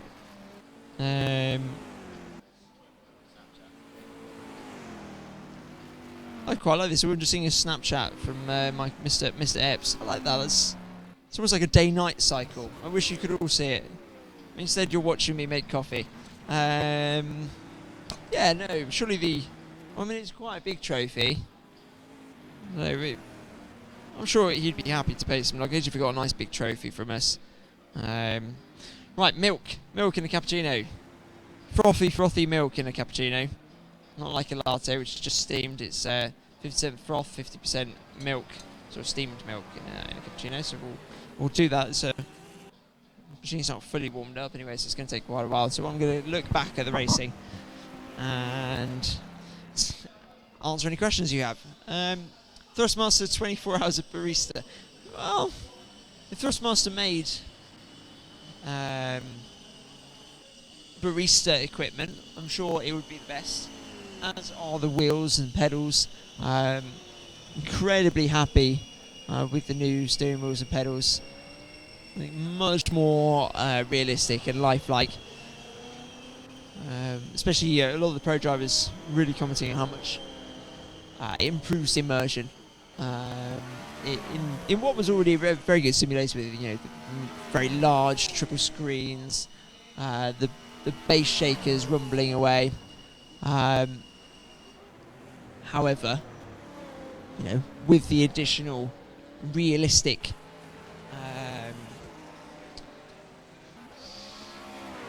realistic things going on. Yes, it is a tense race for last position. Yes, absolutely. This is the race for last position. You'll only this is actually red shirts looking to unlap themselves.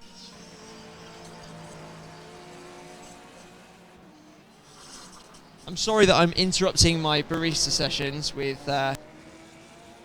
this battle, but I thought it was good enough to do so. I'll describe what I'm doing anyway. I'm sort of frothing the milk, getting some air in the milk, which gives us a lovely froth. Gets up to 140 degrees Fahrenheit, and there you go. There's cappuccino. Just pour it in. Anyway, on circuit, battle for last place. Looking to unlap themselves is Team Red Shirts.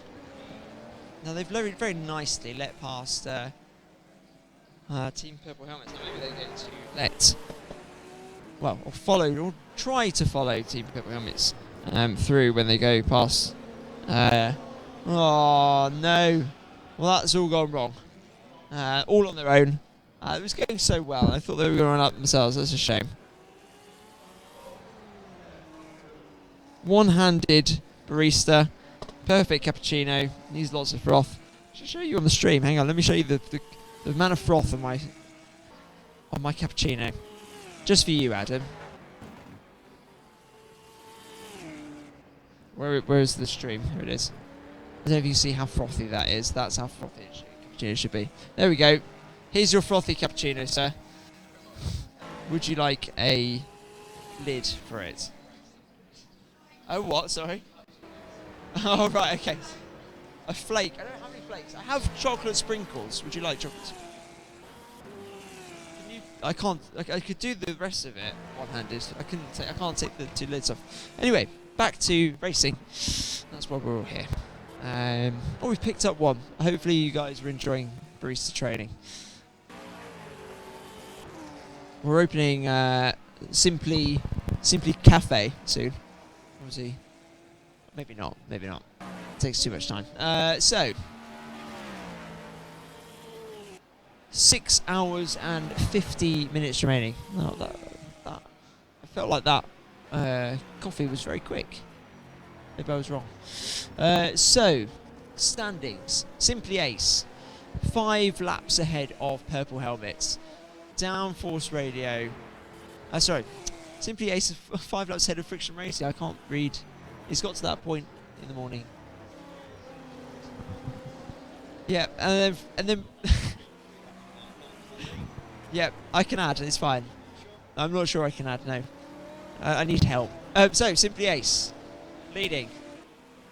Well, it's not 105 laps. It's that's from since the last restart. So Simply Ace are leading by 5 laps. Purple Helmets are in 3rd place, which is 3 laps behind 2nd place Friction Racing. Downforce Racing, 9 laps off the leaders, 1 lap behind Purple Helmets. Now, this is going to be a really good battle, I believe, in the final stages of the race. Downforce Racing, we've got John Monroe in at the moment, really pumping out some excellent lap times and catching Purple Helmets.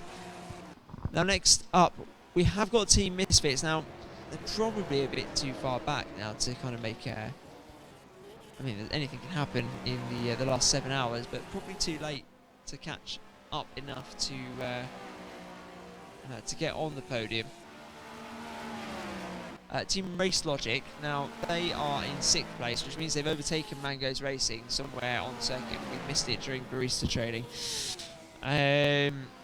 Triple One Motorsports. Oh, there's an incident there.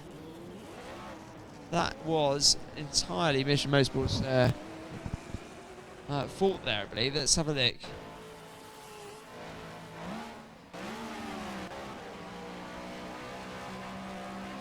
So, as we just look from behind the Mission Motorsport car, he's too busy focusing on the driver ahead and ends up taking out the Race Logic car. So what's happened there is he's been looking too much. Oh, there's a car in front of me and then forgotten to brake. So downforce, Jake is basically coming down with excitement, preserving what voice energy has left. Yes, that's good news because I'm hoping he's going to take over from me. No, not that I don't like talking to you guys, but I have actually got to run a race and deal with customers. We've got to serve breakfast soon. We're delighted with John Monroe single-handedly putting us back in the hunt for a podium. Can't really argue with that. We are going to be giving penalty to Mission Motorsport for that incident.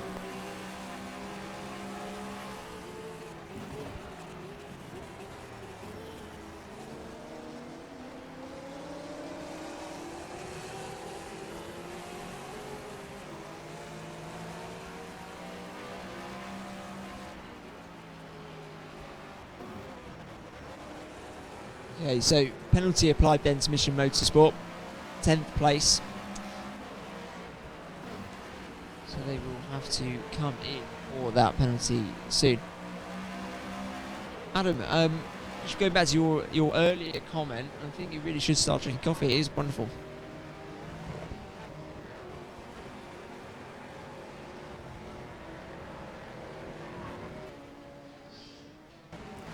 We are getting a slight little bit of latency on the stream at the moment, so bear with us a second.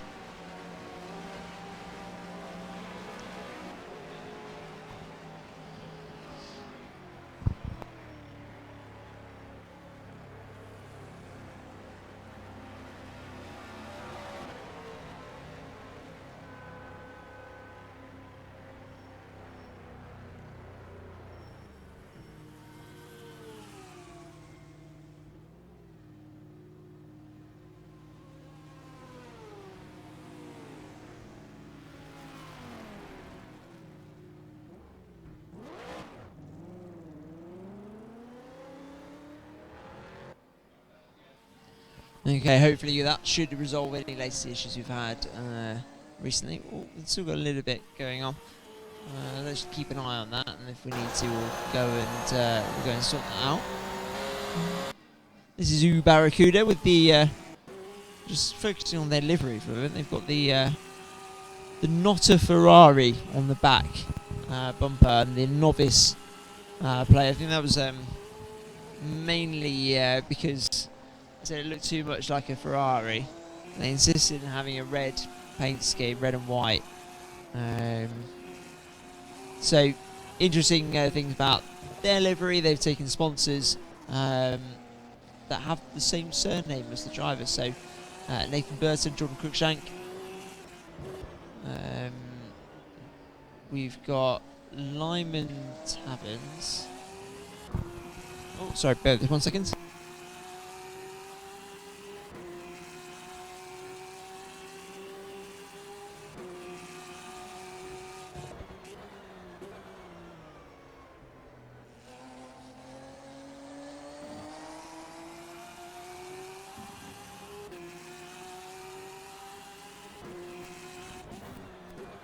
Oh, sorry, apologies for that. I'm just dealing with the penalty for Mission Motorsport. They did just see them serve it, but didn't come off from the server, so we just adjusted that. We've also got Wade, so it's Kevin Wade. They're all just, I think they're just a Google search for logos that had their names in. That's very cool, very interesting. And you've got the Barracuda across the rear ring. I'm not sure where the Barracuda came from. I wasn't listening to the whole interview earlier. I was busy running some racing. So Team Race Logic. Now that incident with Mission Motorsport, that's put them back behind Mango's Racing. So this is, I believe, for position. It is indeed. So this is for position. For 6th place, 6th and 7th position.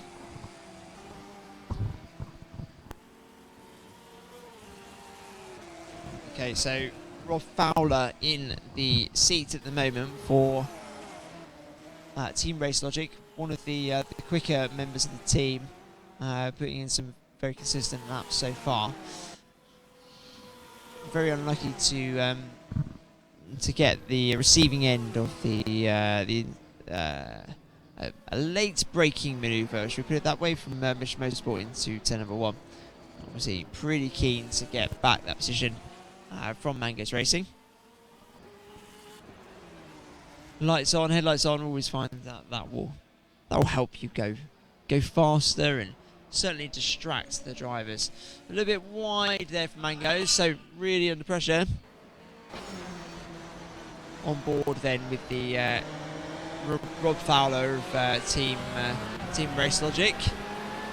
Coming down through this flat out right hand corner. It's not really a corner at all.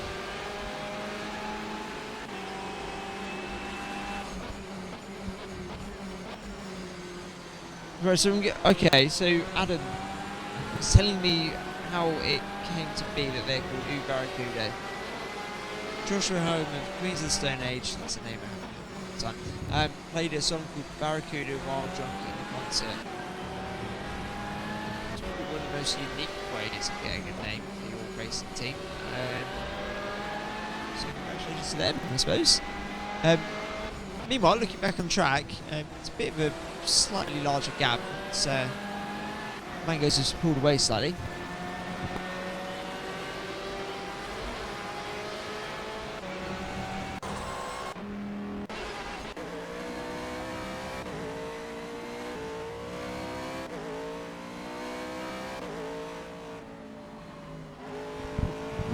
Okay, so guys, we are just hearing that there was an incident with Downforce Racing very recently. Let's have a look. Just rewinding. This is between them and back markers rubber shirts. On board then. He's come down into the braking zone. Cleanly passed through the right hander into the. Okay, so apparently it was before that, so that was clean. That looks good to me. Let's move back further.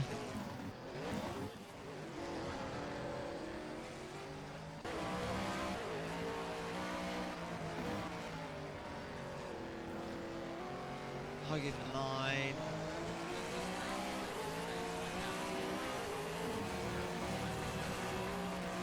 Yeah, so whilst eventually we did get a clean manoeuvre from Downforce Racing, the team red shirts really need to give a lot more space than that, so they are going to get a warning from Racing Control for that. However, we are still seeing Downforce in the hunt. So Downforce Racing now into 3rd place. I believe that's because Purple Helmets have just taken a pit stop.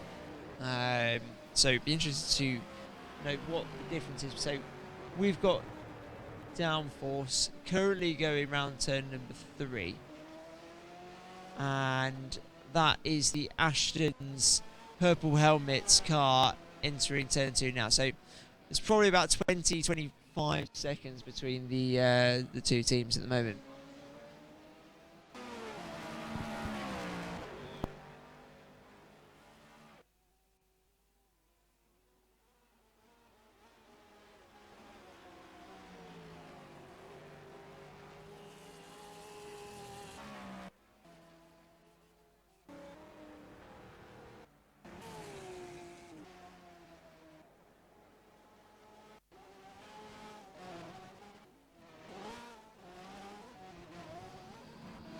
Again, we're just hearing another incident happening. So, Team Race Logic and Mango's Racing. There's something. Here we go. So that's That is the Race Logic car off the track. So,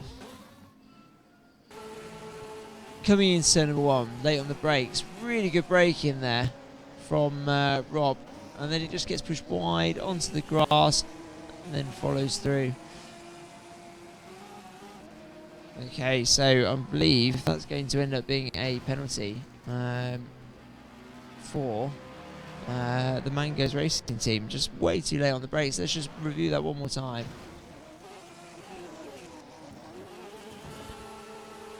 Coming into turn 1, very late braking. This is for position. He's well ahead. Well, he is ahead. He's just pushing, and off the circuit.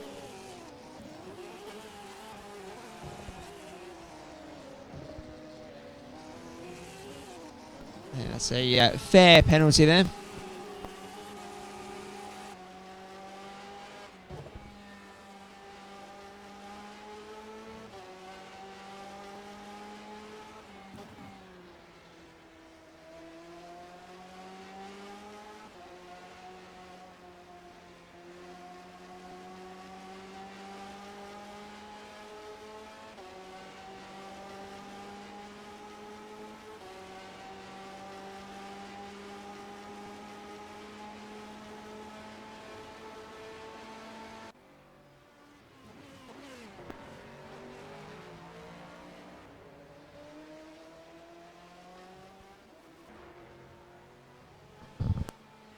Right, so 10-second penalty applied then to Mangoes Racing. So we should see, when they come in, a change of position. It depends on how much time that Race Logic lost there in attempting to rejoin the circuit. So I believe, and based on the amount of distance between the two teams at the moment, they should see Race Logic ahead as they leave the as Mangoes leaves the pit lane. So let's wait and see on that one.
So, guys, so apologies for delay. They're just discussing the penalty for Mango's Racing, explaining exactly why they received that. It was obviously due to really not giving any room. And obviously, there was the original offence, which was the bump coming into turn one.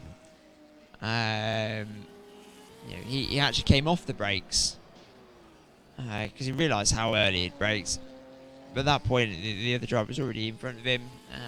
Give him a little nudge, pushed him wide. If you gave room on the exit, allowed the driver back on, that would have been a very fair way to deal with it. But not allowing the driver any room, that's kind of unfortunately, too hard racing. It's actually just compounded the original incident, whereas they could have got away with it. Anyway, moving back on to other bits and pieces.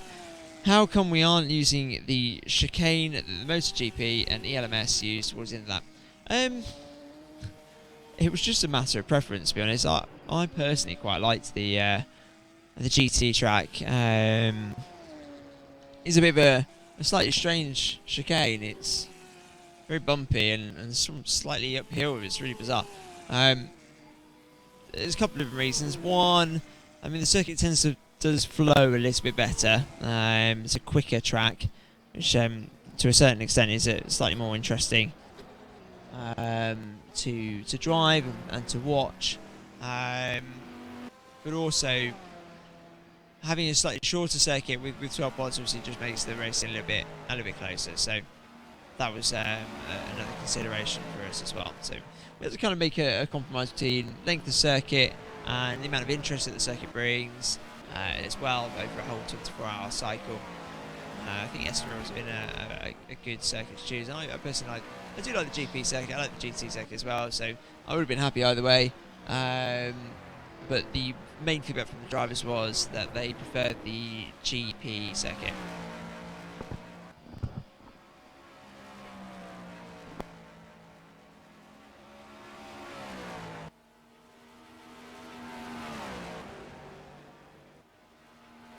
So last time round, Friction Racing lost 3 seconds on that last lap. I think that was when they were going past the back marker, which I believe was Mr. Motorsport. So they lost 3 seconds to a Simply 8. They are already 5 laps down though on our race leaders. Downforce Racing in 3rd position, 1:33.933. Yeah, so that's 2.4 seconds quicker than their rivals, Purple Helmets, on the last time round. Now, John Moreau's doing a fantastic job. I'm just going to find out from the Purple Helmets, who is your current driver? Okay, so Ian Redmond's in the car. He hasn't done a huge amount of seat time recently, especially with the new steering wheel pedals. So I think we're feeling a little bit under the weather as well. Look at this, we're getting a slight recurrence of lag issues. So over this second, let's have a look, see what we can do to resolve that.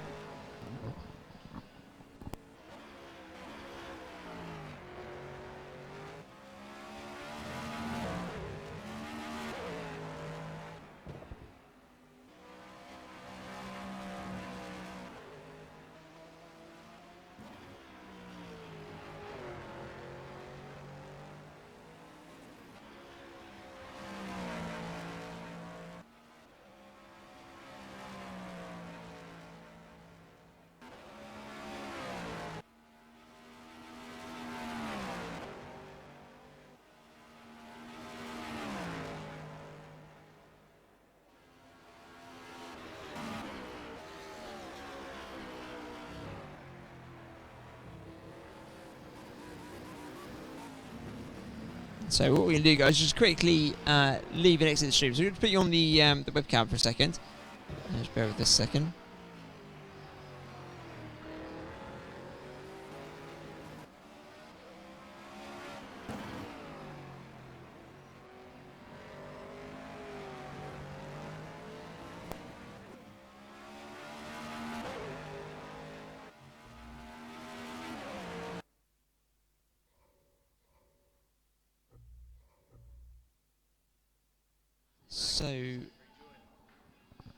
So you prefer it this way too, Adam? glad to hear it. Yeah, it's a nice. It's probably the more comfortable version of Estoril to drive. You have to really concentrate on that last GT section if you do the extra chicane. Which, yes, obviously we want the drivers to concentrate, obviously, but it does make it a bit fiddly. Almost, I think the word that was most used by the drivers was Mickey Mouse. I think was the general term by most of the different drivers. So, I think we're back in. I think we're not seeing any issues with latency on the stream. So here we go, back and running on the live stream with racing, rather than just me talking at you and with you. Next 24-hour race should be at Brands Hatch or in a Pergusa. I don't even know how to say that. I don't even know the track. Maybe I'm a really awful motorsport fan. I'll Google it in a second, Adam. That's almost a mini Le Mans or classic Hockenheim in terms of circuit characteristics. I will have a look. Whether I'm able to get it for R-Factor 2, I have no idea. But I will look for you. And I will try it. And if it's amazing, then absolutely 100% we will be doing it. Well, I say that 100%. There's lots of amazing tracks in the world, so I think we all spoke about different tracks we wanted to do earlier. There's probably a chat log that I can go back through. I think there's a lot of different things, so I might have a look through that before we start thinking about the next one. And nice Aldi swag on the man texting there. Yep, that man is wearing a lovely Aldi sweater over the top of his Simply Race gear. Should you even have it anymore? That's true. Okay, so apparently it's a very warm sweater, so it makes him feel good. And a cup of tea. It's almost 6 o'clock.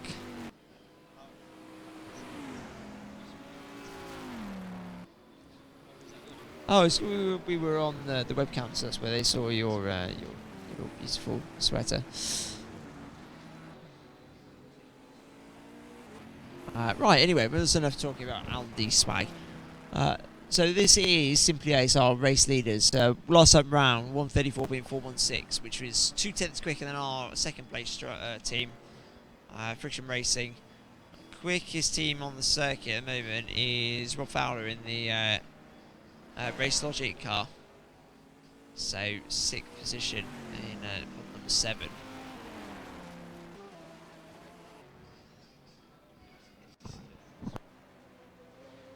Oh, and we just switched to the Mission Motorsport team. That was a bit of a tank slapper going on, and then a bit of mowing the lawn for us. So that's very kind of them.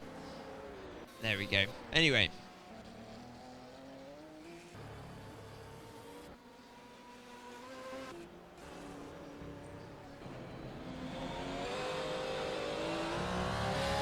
We do seem to be getting a return of the latency. Hang on.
Okay then, so a penalty going out there. I don't know if you saw the stream just then.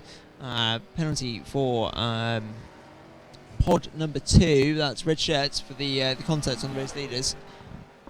When rejoining the circuit, did so unsafely and took out the race leaders, which obviously has impeded them somewhat.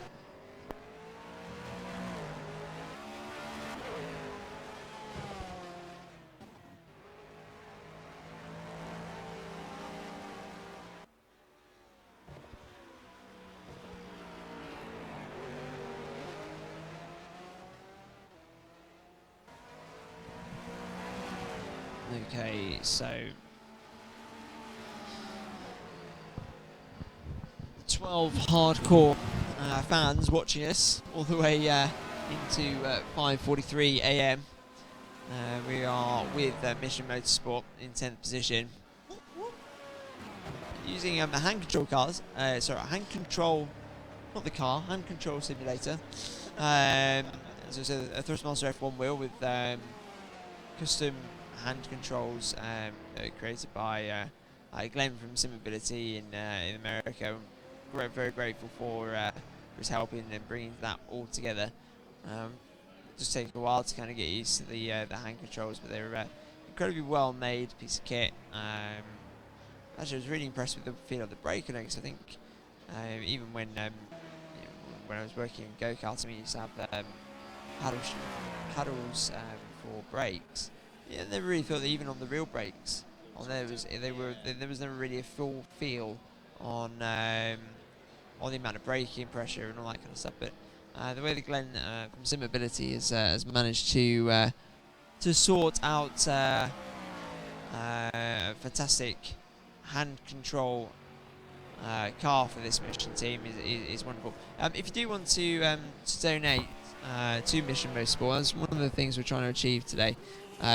It is the link is on your stream at the moment, so it's mydonate.bt.com/fundraisers/Simply Race. It's also on the Simply Race Facebook page as well. So if you want to donate to Mission Motorsport, obviously we'll be grateful. They'll be grateful, and it just funds some fantastic activities for injured and ex-servicemen. So a very worthy cause. It keeps so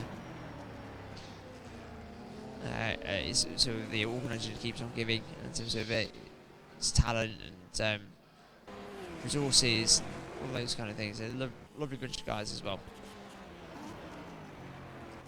So moving back to the racing, let's give you racing instead. That's moving on from Mission Motorsport. Let's have a look through the field. See if we can find something in particular that's happening. We've got quite a spread out field at the moment. It's a huge breakout going on. Actually, this is Simply Ace coming into one. I believe that the car in front is friction, so that would be another lap that Simply Ace will be looking to put on friction. Although I'm not sure how whether the gap is stable. Let's have a look at their lap times last time round. Okay, so actually Simply Ace 135.226, friction race of 34.193. So really think actually the gap is getting bigger. So let's move around and see if there's anything else going on. Not a huge amount at the moment. Let's stay on board with red shirt. Well, say on board. Let's stay with red shirts. They always give something interesting every few laps. Adam, I will stop derailing the broadcast for the morning shift and try and get a few hours rest. You'll like and so if you like the old Hockham Hype and Care Popping, AGT cars 7 plus European touring cars there now. Essentially a perimeter of a lake. Adam, which country is or do you know what, I could just do the Googling myself actually. I don't know what I need to ask you to do. Hang on, I will Google it for you and I will show everyone on the stream exactly what it looks like as well. I can hook that in, hopefully without crashing the stream. Okay. That is incredibly bizarre. So let's Let's see if I can hook that in. So we've got some teams in the pits at the moment as well. You can probably see that already. That's team from red shirts. So you can see, obviously, Race Logic as well, just ahead. Just fueling up, ready to go.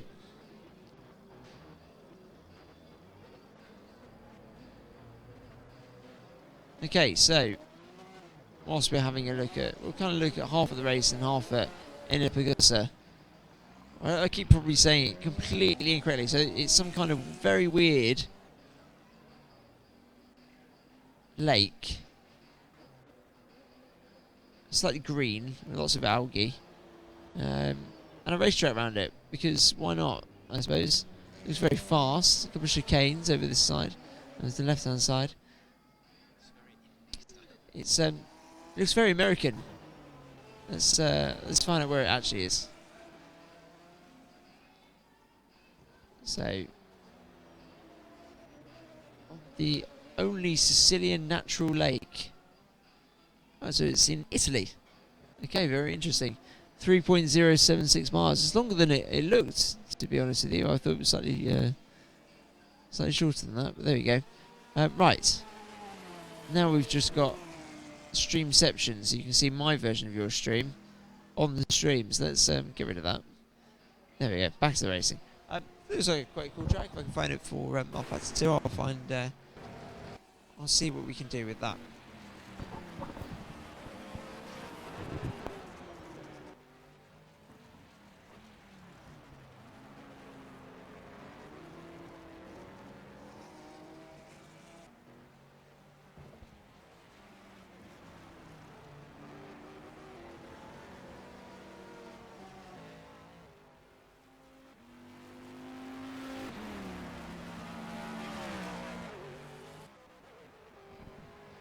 So, Team Misfits are Dodge Viper. Where are we? So, doing 34.324s. The current driver is still Adam Cater.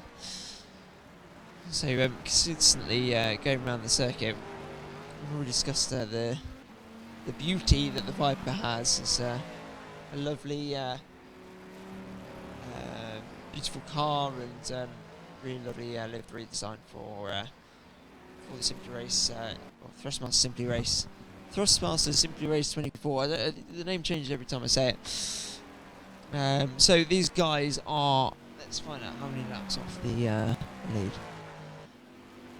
So Misfits, 16 laps off the lead. So that's 7 laps behind the nearest competitors. It's still really, really close to third and fourth.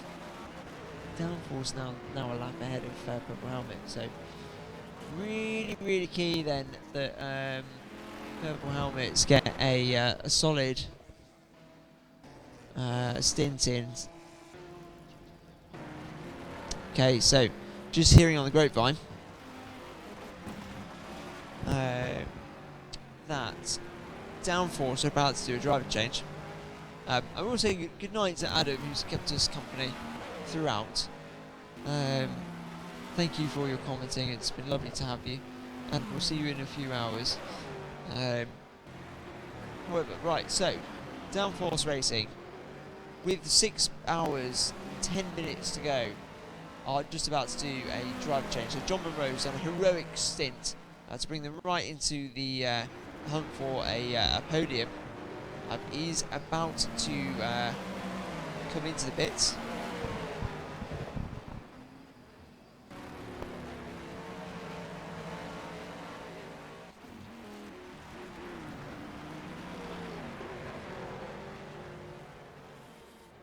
So, I'm not entirely sure whether he's coming in this lap or he's coming in next lap, but all I know is he is coming in at some point, presumably soon. Here we go, right into the pits. So if we come on board, down to 62 miles an hour, and you won't see it on your screen, but on John's screen it will go. There's a box, a red box. He has to stop it. And he hasn't. You see, the car's just been lifted up. Unfortunately, there's no animations for any pit mechanics at the moment, but you can see the front being lowered and the rear just being lifted up to change the rear tyres. if we go back on board, the rest of the fuel's going in, so that's the reason why he's still waiting. Fuel is probably fueling all the way up to 90 degrees. Now, no, sorry, 90 litres. Who is in this, for this stint downforce? I believe we said it was going to be Piers Pryor. I believe it is. I can't quite see. Let's have a look on the sheet whether they've updated it or not.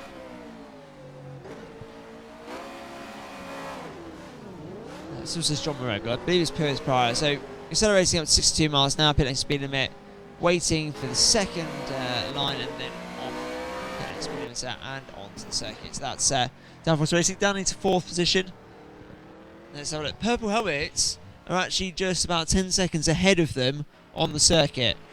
So not a huge amount. We might just stick with this for a while. This is probably the closest real on-track battle that we've got going on at the moment.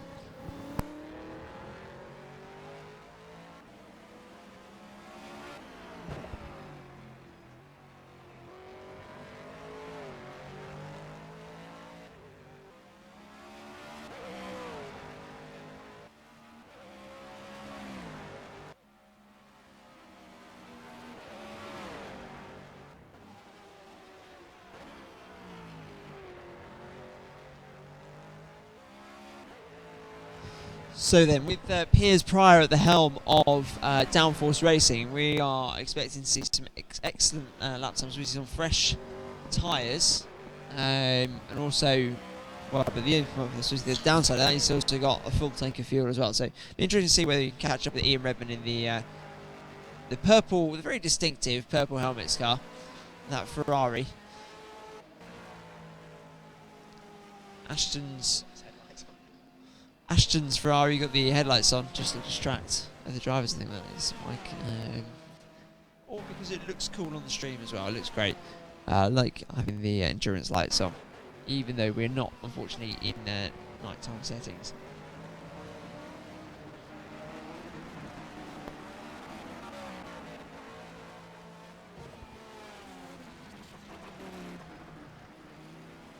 So, between those two drivers that are on the same lap, that's Purple Helmets and Downforce, which is the one we're looking out for because it's the podium. There is the Viper of Misfits in between, so that's going to be Adam Cater, I believe, who's in there. So let's try and find Adam Cater in the Misfits Viper. Oh, we're getting slight latency issues again. 1 second.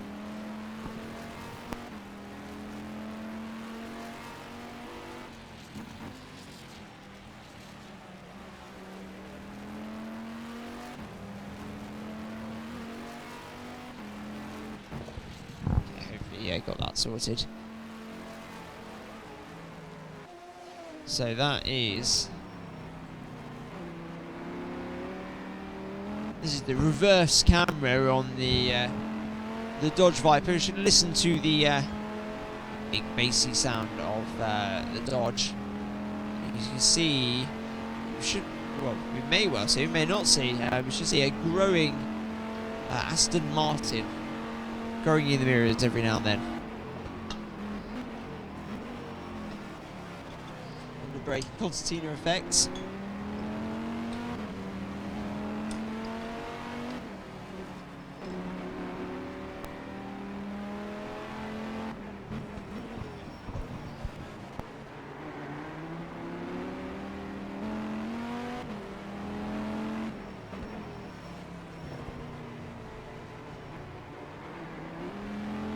So I would say that certainly they are catching him slightly. We'll probably return once Piers has got himself a bit more into the groove of his stint.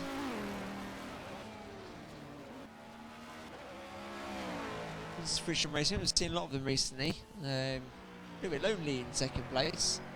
I believe we just saw that it was I think 5 laps off the lead. 3 laps ahead of third place.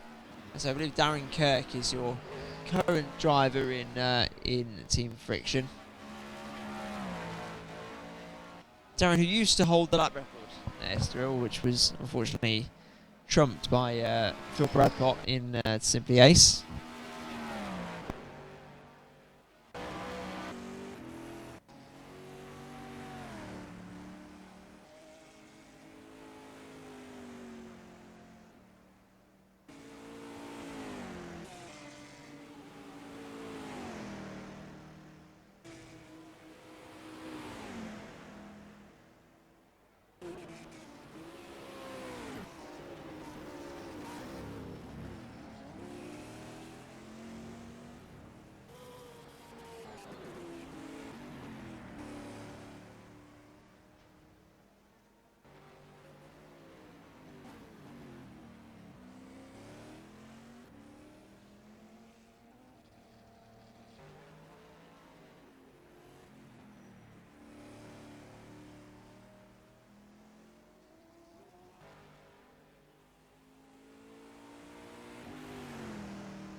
So guys, that is the Viper of Team Misfits unlocking themselves from Team Purple Helmets. So good stint here from Daisy. That's Adam Cater, that's his nickname. Daisy, I don't know where he got that nickname from, but maybe you should ask him next time you see him. Good move though, very nice clean move at the inside, and that allows Misfits to reach full potential in terms of lap time and get some clean air and get some good lap times in, and we hope to catch onto the back of the top tier of teams. That would be probably one of the ideal things to happen. We've got a couple of quick drivers still to go for the Team Misfits, so you know, still 6 hours remaining. There's plenty of time left.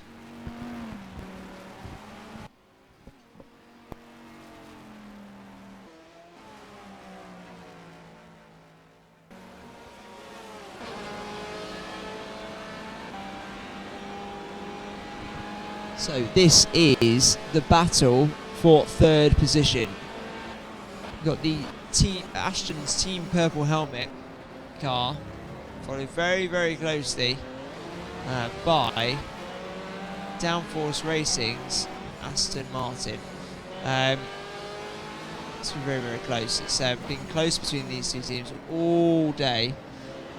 Be interesting to see what happens if we're all over the back of Ian Redmond's car now.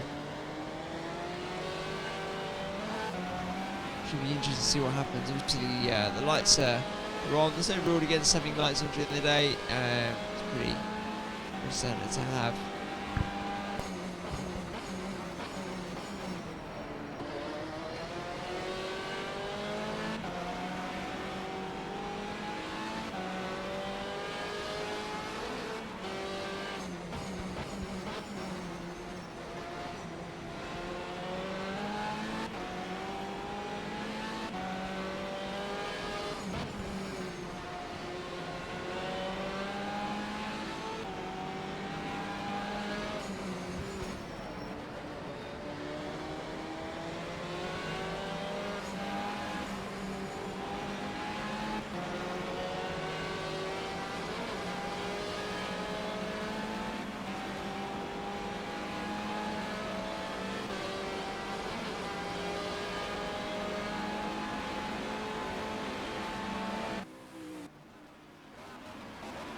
interestingly, we're coming up to a back marker as the battle between Team Purple Helmets and Downforce Radio intensifies. We've got the Mission Motorsport car just ahead. Oh, and Mission's gone wide, which has forced... well, that kind of forced the Ferrari to cut back in. It was really well done by the both the Aston and Ferrari to not crash, and that's Simply Ace moving through as well. So that's I believe it's still Arno still in. So he's race leader. A little bit getting in the way now of the battle between third and fourth place.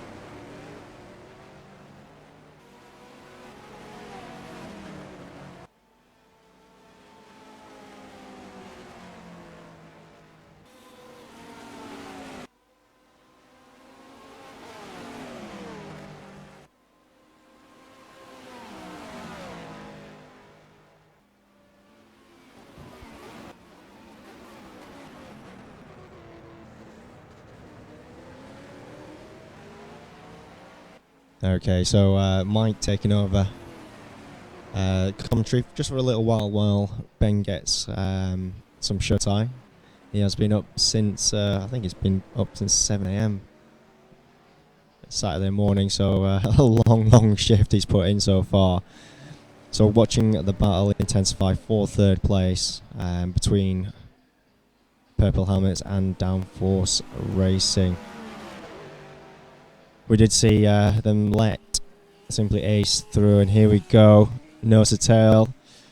Downforce having a look, but deciding best not force the issue just yet. It's still a long way to go. Just under 6 hours now, and the clock's just ticked over.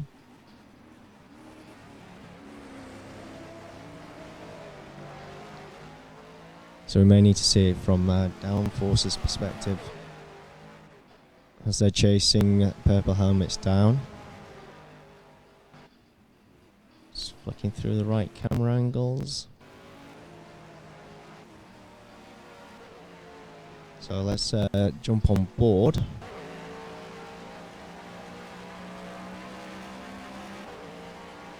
So all the cars very evenly matched. Downforce flashing the headlights there to make or sort of distract Purple Helmets. But very hard on the brakes into turn one.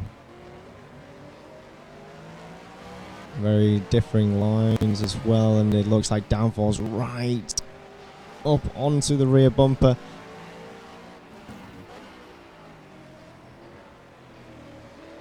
Here we go. On the exit, it took a tighter line there. They should have let the car come probably back out onto the curbs a bit more. Use more of the road. And as you can see on this section of the circuit, Purple Helmet's just pulling away.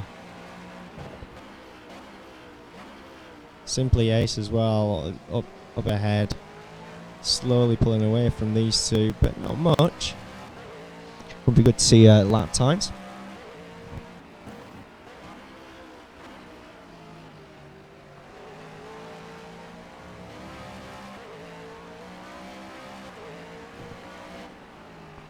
So as you can see from the Simply Ace, 134.621 in the battle for third. Purple Helmets will be taking a lot of grass there. Downforce, have they overcommitted?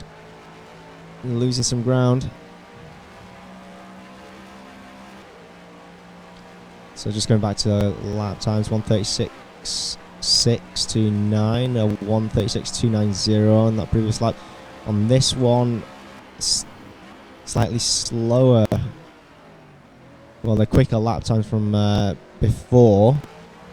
The Downforce Racing, a couple of hundredths down. That's just 100th actually. Oh, Downforce Racing there almost had an opportunity, couldn't make it stick, needed to back out before they took out the Ashton team.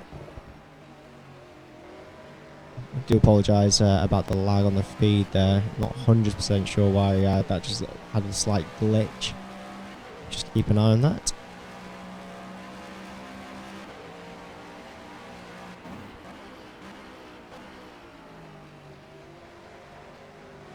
And Downforce Racing taking a lot of curb. They're probably compromising their exit. Yes, it is. And you can see Purple Helmets pulling away.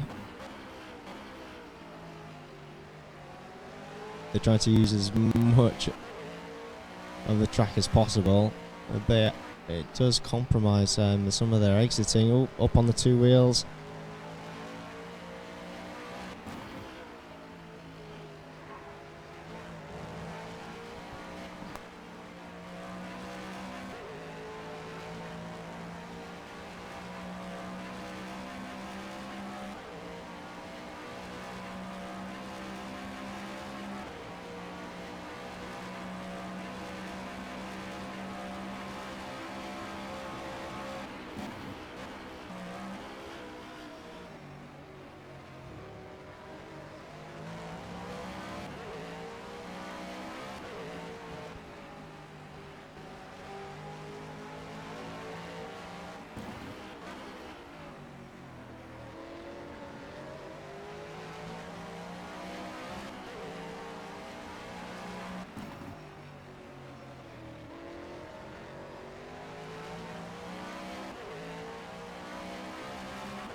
Okay, so apologies about the breaking commentary. There has been quite a bit since Downforce Radio handed the mic back over to myself and Ben at Simply Race.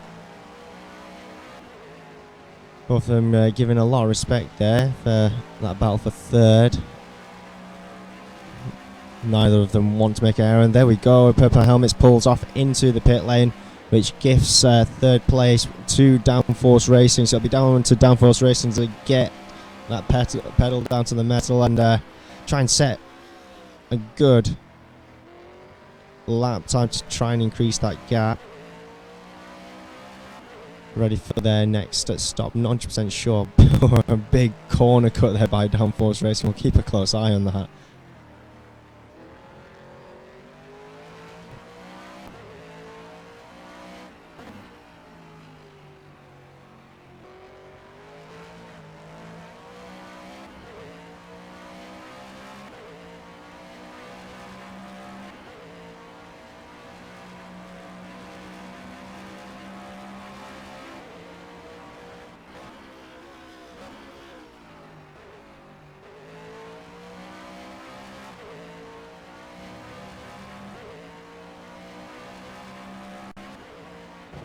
Okay, so first tack list, I'll just remove that logo just for you for now.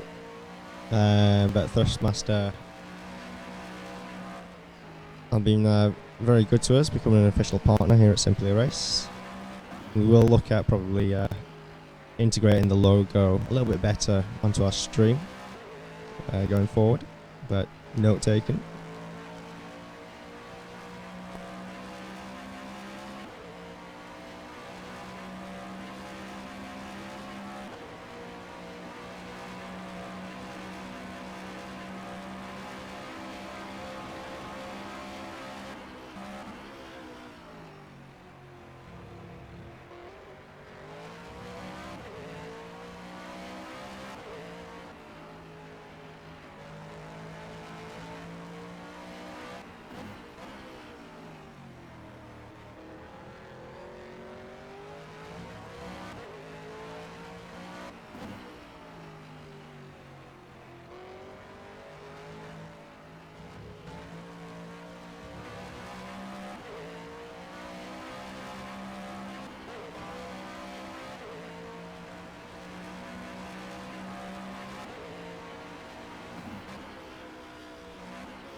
So just going to scroll through the rest of the teams and see how they are getting on.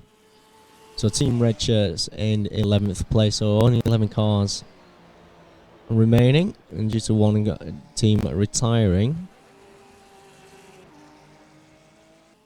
Very shiny martini livery there from Team Red Shirts.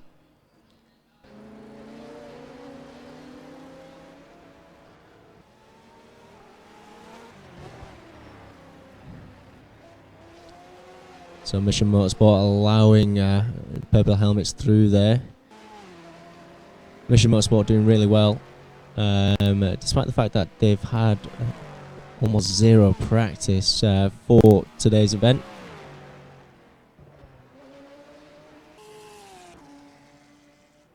Barracuda all by themselves at the moment on the circuit.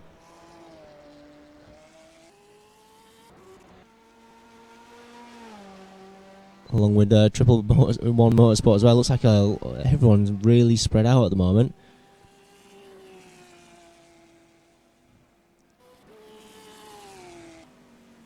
Mango's Racing, very unknown team as well here at Simply Race, but really getting into the groove, pushing some quick lap times as well. So their quickest 1:34.233. And their previous lap time was 1:34.962. Currently sat in 7th place position.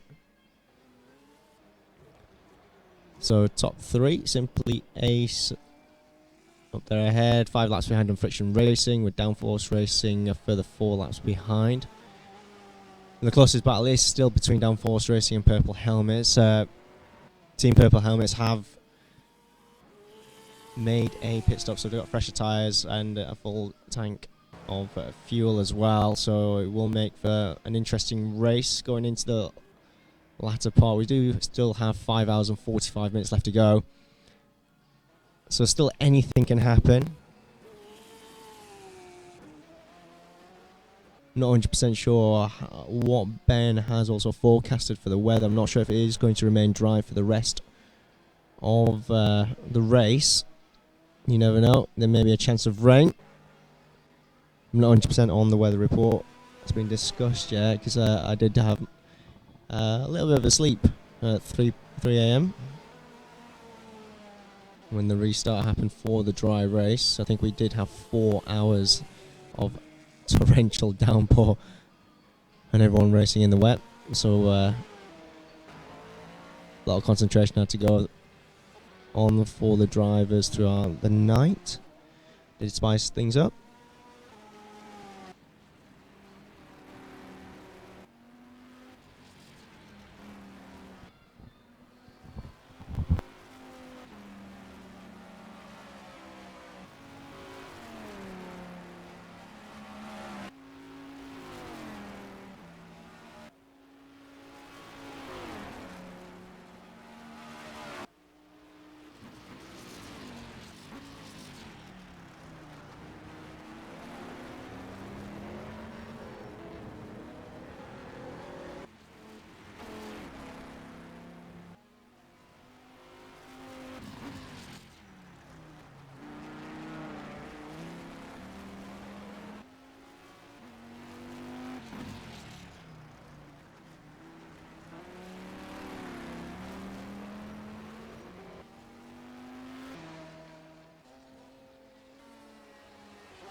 So just in the chat there, Dane has got back, by the sounds of it, from a quick shop. Bread, milk and fruit juice. So you're going to be able to survive the first half of the week.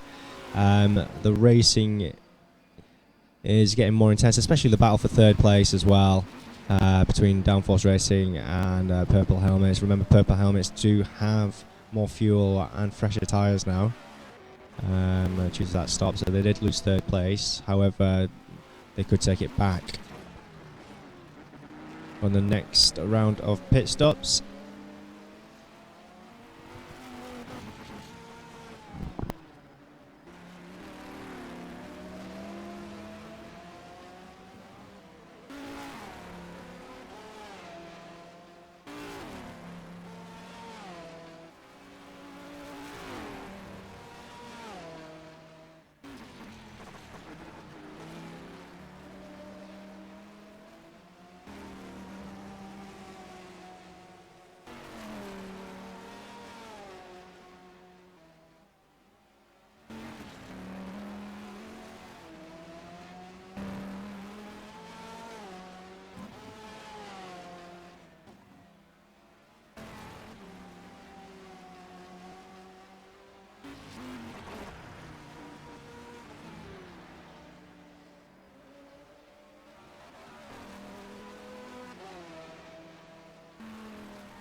So sun rising outside.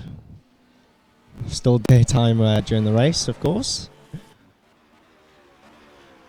Good to see lots of people around the venue. Half of the team's drivers have fallen asleep in the respective camp beds that they've brought with them, and sleeping bags everywhere. I've also been left alone to serve tea and coffee, commentate, watch the racing, ensure that the music's being played in the background, once everyone's been entertained. And Ben's still fast asleep, getting his much needed rest. So 6:30 a.m. on Sunday, the 6th of March, and 5 hours and just over 30 minutes that are left to go. Downforce Racing in third place, Friction Racing in second with Simply Ace still in that first place position. I think they're still 5 laps ahead of Friction Racing as well. And some good consistent lap times, 1:34.511.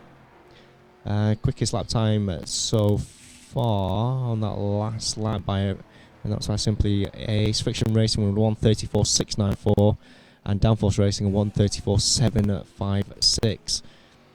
However, Purple Helmets a 10th quicker on that previous lap, so they are gaining on Downforce Racing for that third place, and I think that's going to go right to the wire. Team Misfits have a further 7-lap drop from Team Purple Helmets. So Team Purple Helmets do have a lot of breathing space from the team behind. However, they don't want to be making any mistakes and losing ground on Downforce, because the bigger the gap,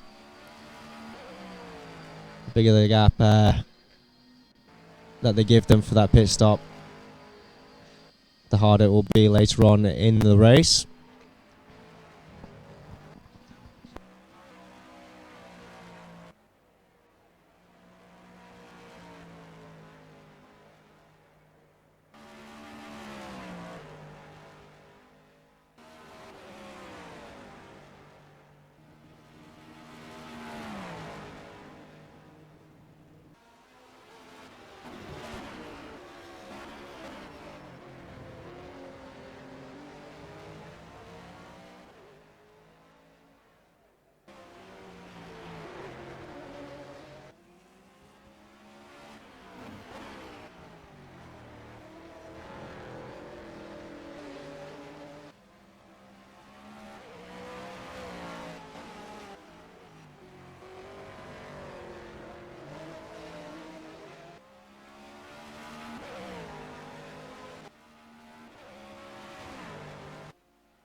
So looking at the lap times, it's very even. Team Misfits currently the quickest team out there, 1:33.538 on that previous lap. We are keeping a close eye on the lap times between Downforce Racing and Purple Helmets, but it seems like Purple Helmets might be running into either traffic or difficulty out on circuit. They were 3 seconds a couple of laps ago slower than Downforce Racing, and now they're a further 2 seconds. So we are going to have a look at them. If I can just flick through. There we go. Oh, looks like we've got a bit of a lag there. Just lost him.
Okay, so you probably would have seen a quick replay there of Team Purple Helmets getting involved in being collected around the corner. They're just we're going past now.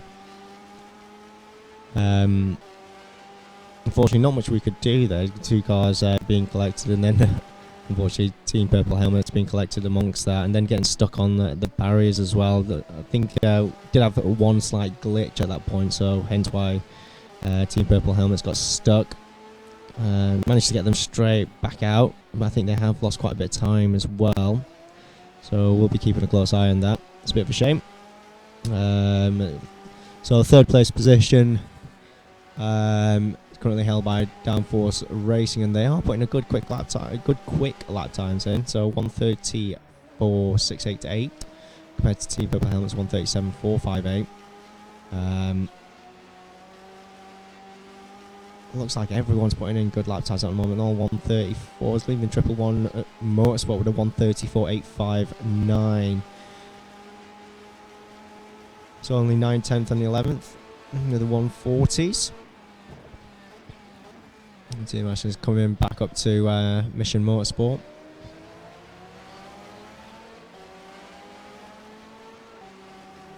Mission Motorsport will see the blue flags appear for them to allow Team Purple Helmets through. There we go. Just heard team driver from Purple Helmets just shout thank you to Mission Motorsport for a good pass.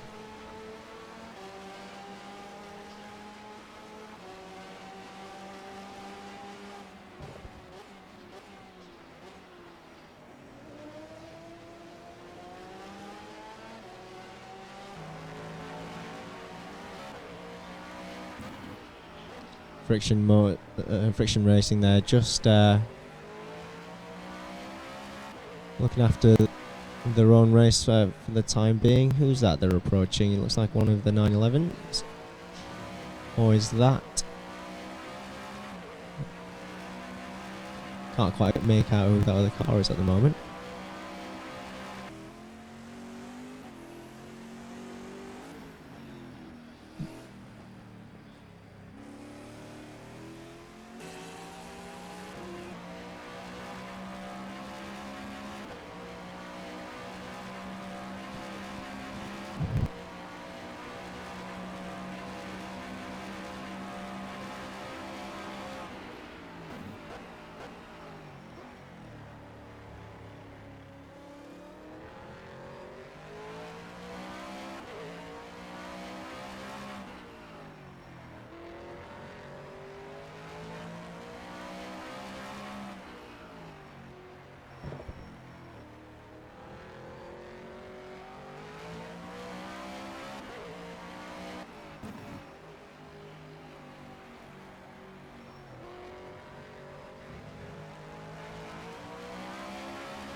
Okay, so just over 5 hours left of the Thrustmaster 24 Hours of Estoril. Ben is awake, not quite alive and kicking, but he is awake. Partially awake, he's telling me. Some drivers returning back from sleeping in their cars or sleeping on the floor in sleeping bags, etc., as you would have probably seen on the Facebook post. Some drivers are actually driven home and come back, and they've come back and apparently their cars have already started freezing outside. It's that cold. I've walked out there myself. It's very refreshing, the cold air, especially when you've been indoors for 19 hours. So looking at the standings at the moment, Simply Ace still leads. Friction Racing in second, Downforce Racing in third. And we are watching the TV cameras on Simply Ace as they make their way down the back straight and down into turn 1. Directly behind them is Purple Helmet, and they are 10 laps adrift. Ooh, I think that was Barracuda off the circuit. And thankfully getting out of the way, not impeding anyone as they try and re-enter the circuit.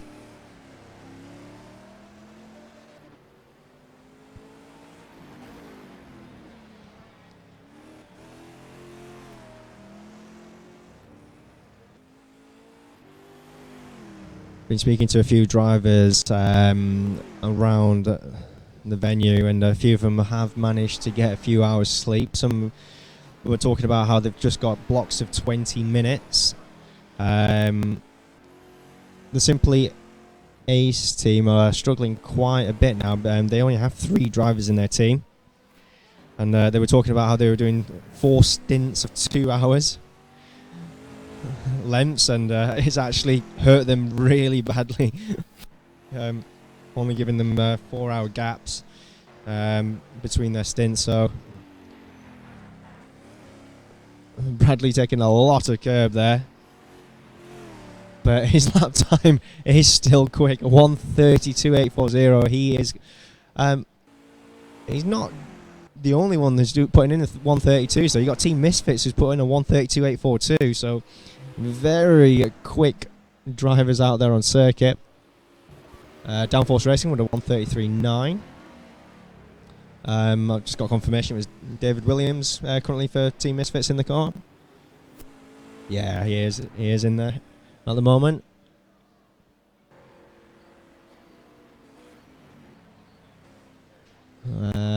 So Bradley not having it all his own way.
So keeping a close eye on this pack of drivers at the moment. Purple helmets front of the pack. However, Mango's Racing are slightly quicker and they're coming in to unlap themselves. So a few shouts, roars there from Purple Helmets. I don't think they're enjoying that. And I think Mango's Racing should be letting Simply Ace by, so they will be seeing that blue flag above them.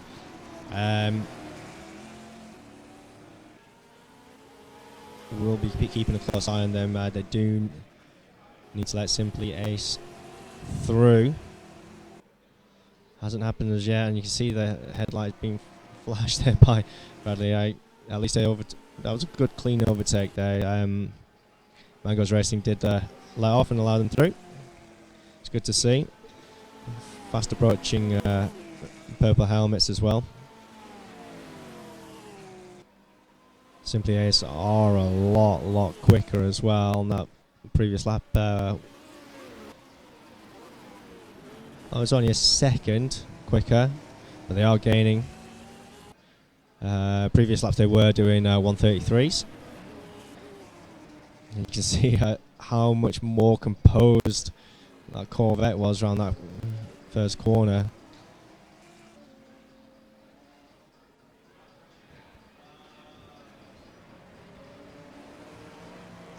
So Purple Helmets will see the blue flag appear.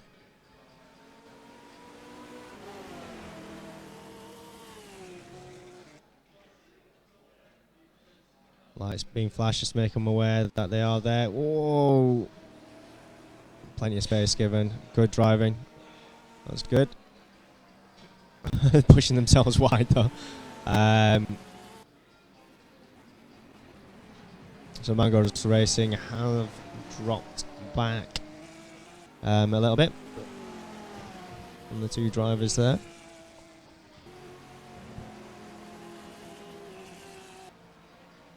I think Purple Helmet's also losing a bit of time just due to the battle going on. Downforce Racing second quicker. Still intriguing between Downforce Racing and Purple Helmets. Don't quite know the gap. We're thinking it's about 60 seconds at the moment.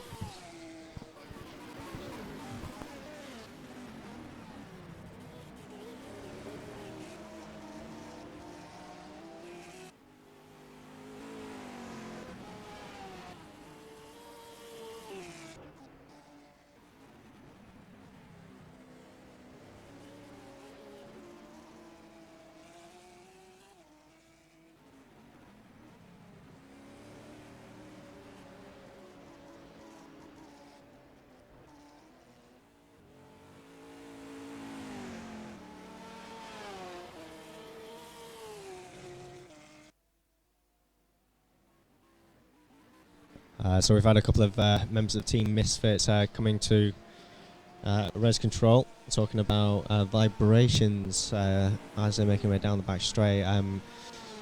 Ben was just talking to them. We were doing some testing before, and Thrustmaster gives you some great feedback through the T300. It sounds like they may have flat spotted their tyres, so hence the vibrations through the steering. They will double check when they do their pit stop on the refuel and tyre change to see if that vibration is still there.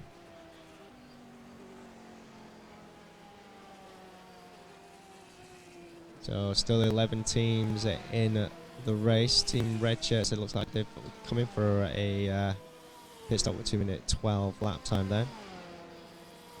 Simply Ace back on the money, 133.927 on that previous lap.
So just having a look, pod number 3, which is Downforce Racing, very vocal. About an incident earlier on, so we're just going to quickly we'll look at the replay on that one. Team Red Shirts there getting involved. They posted a 2-minute 51. Oh, braking far too early, getting a bit of a knock. For their troubles, their brakes right in front.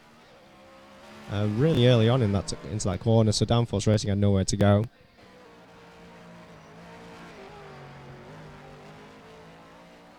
So just going to have a quick look at that one again.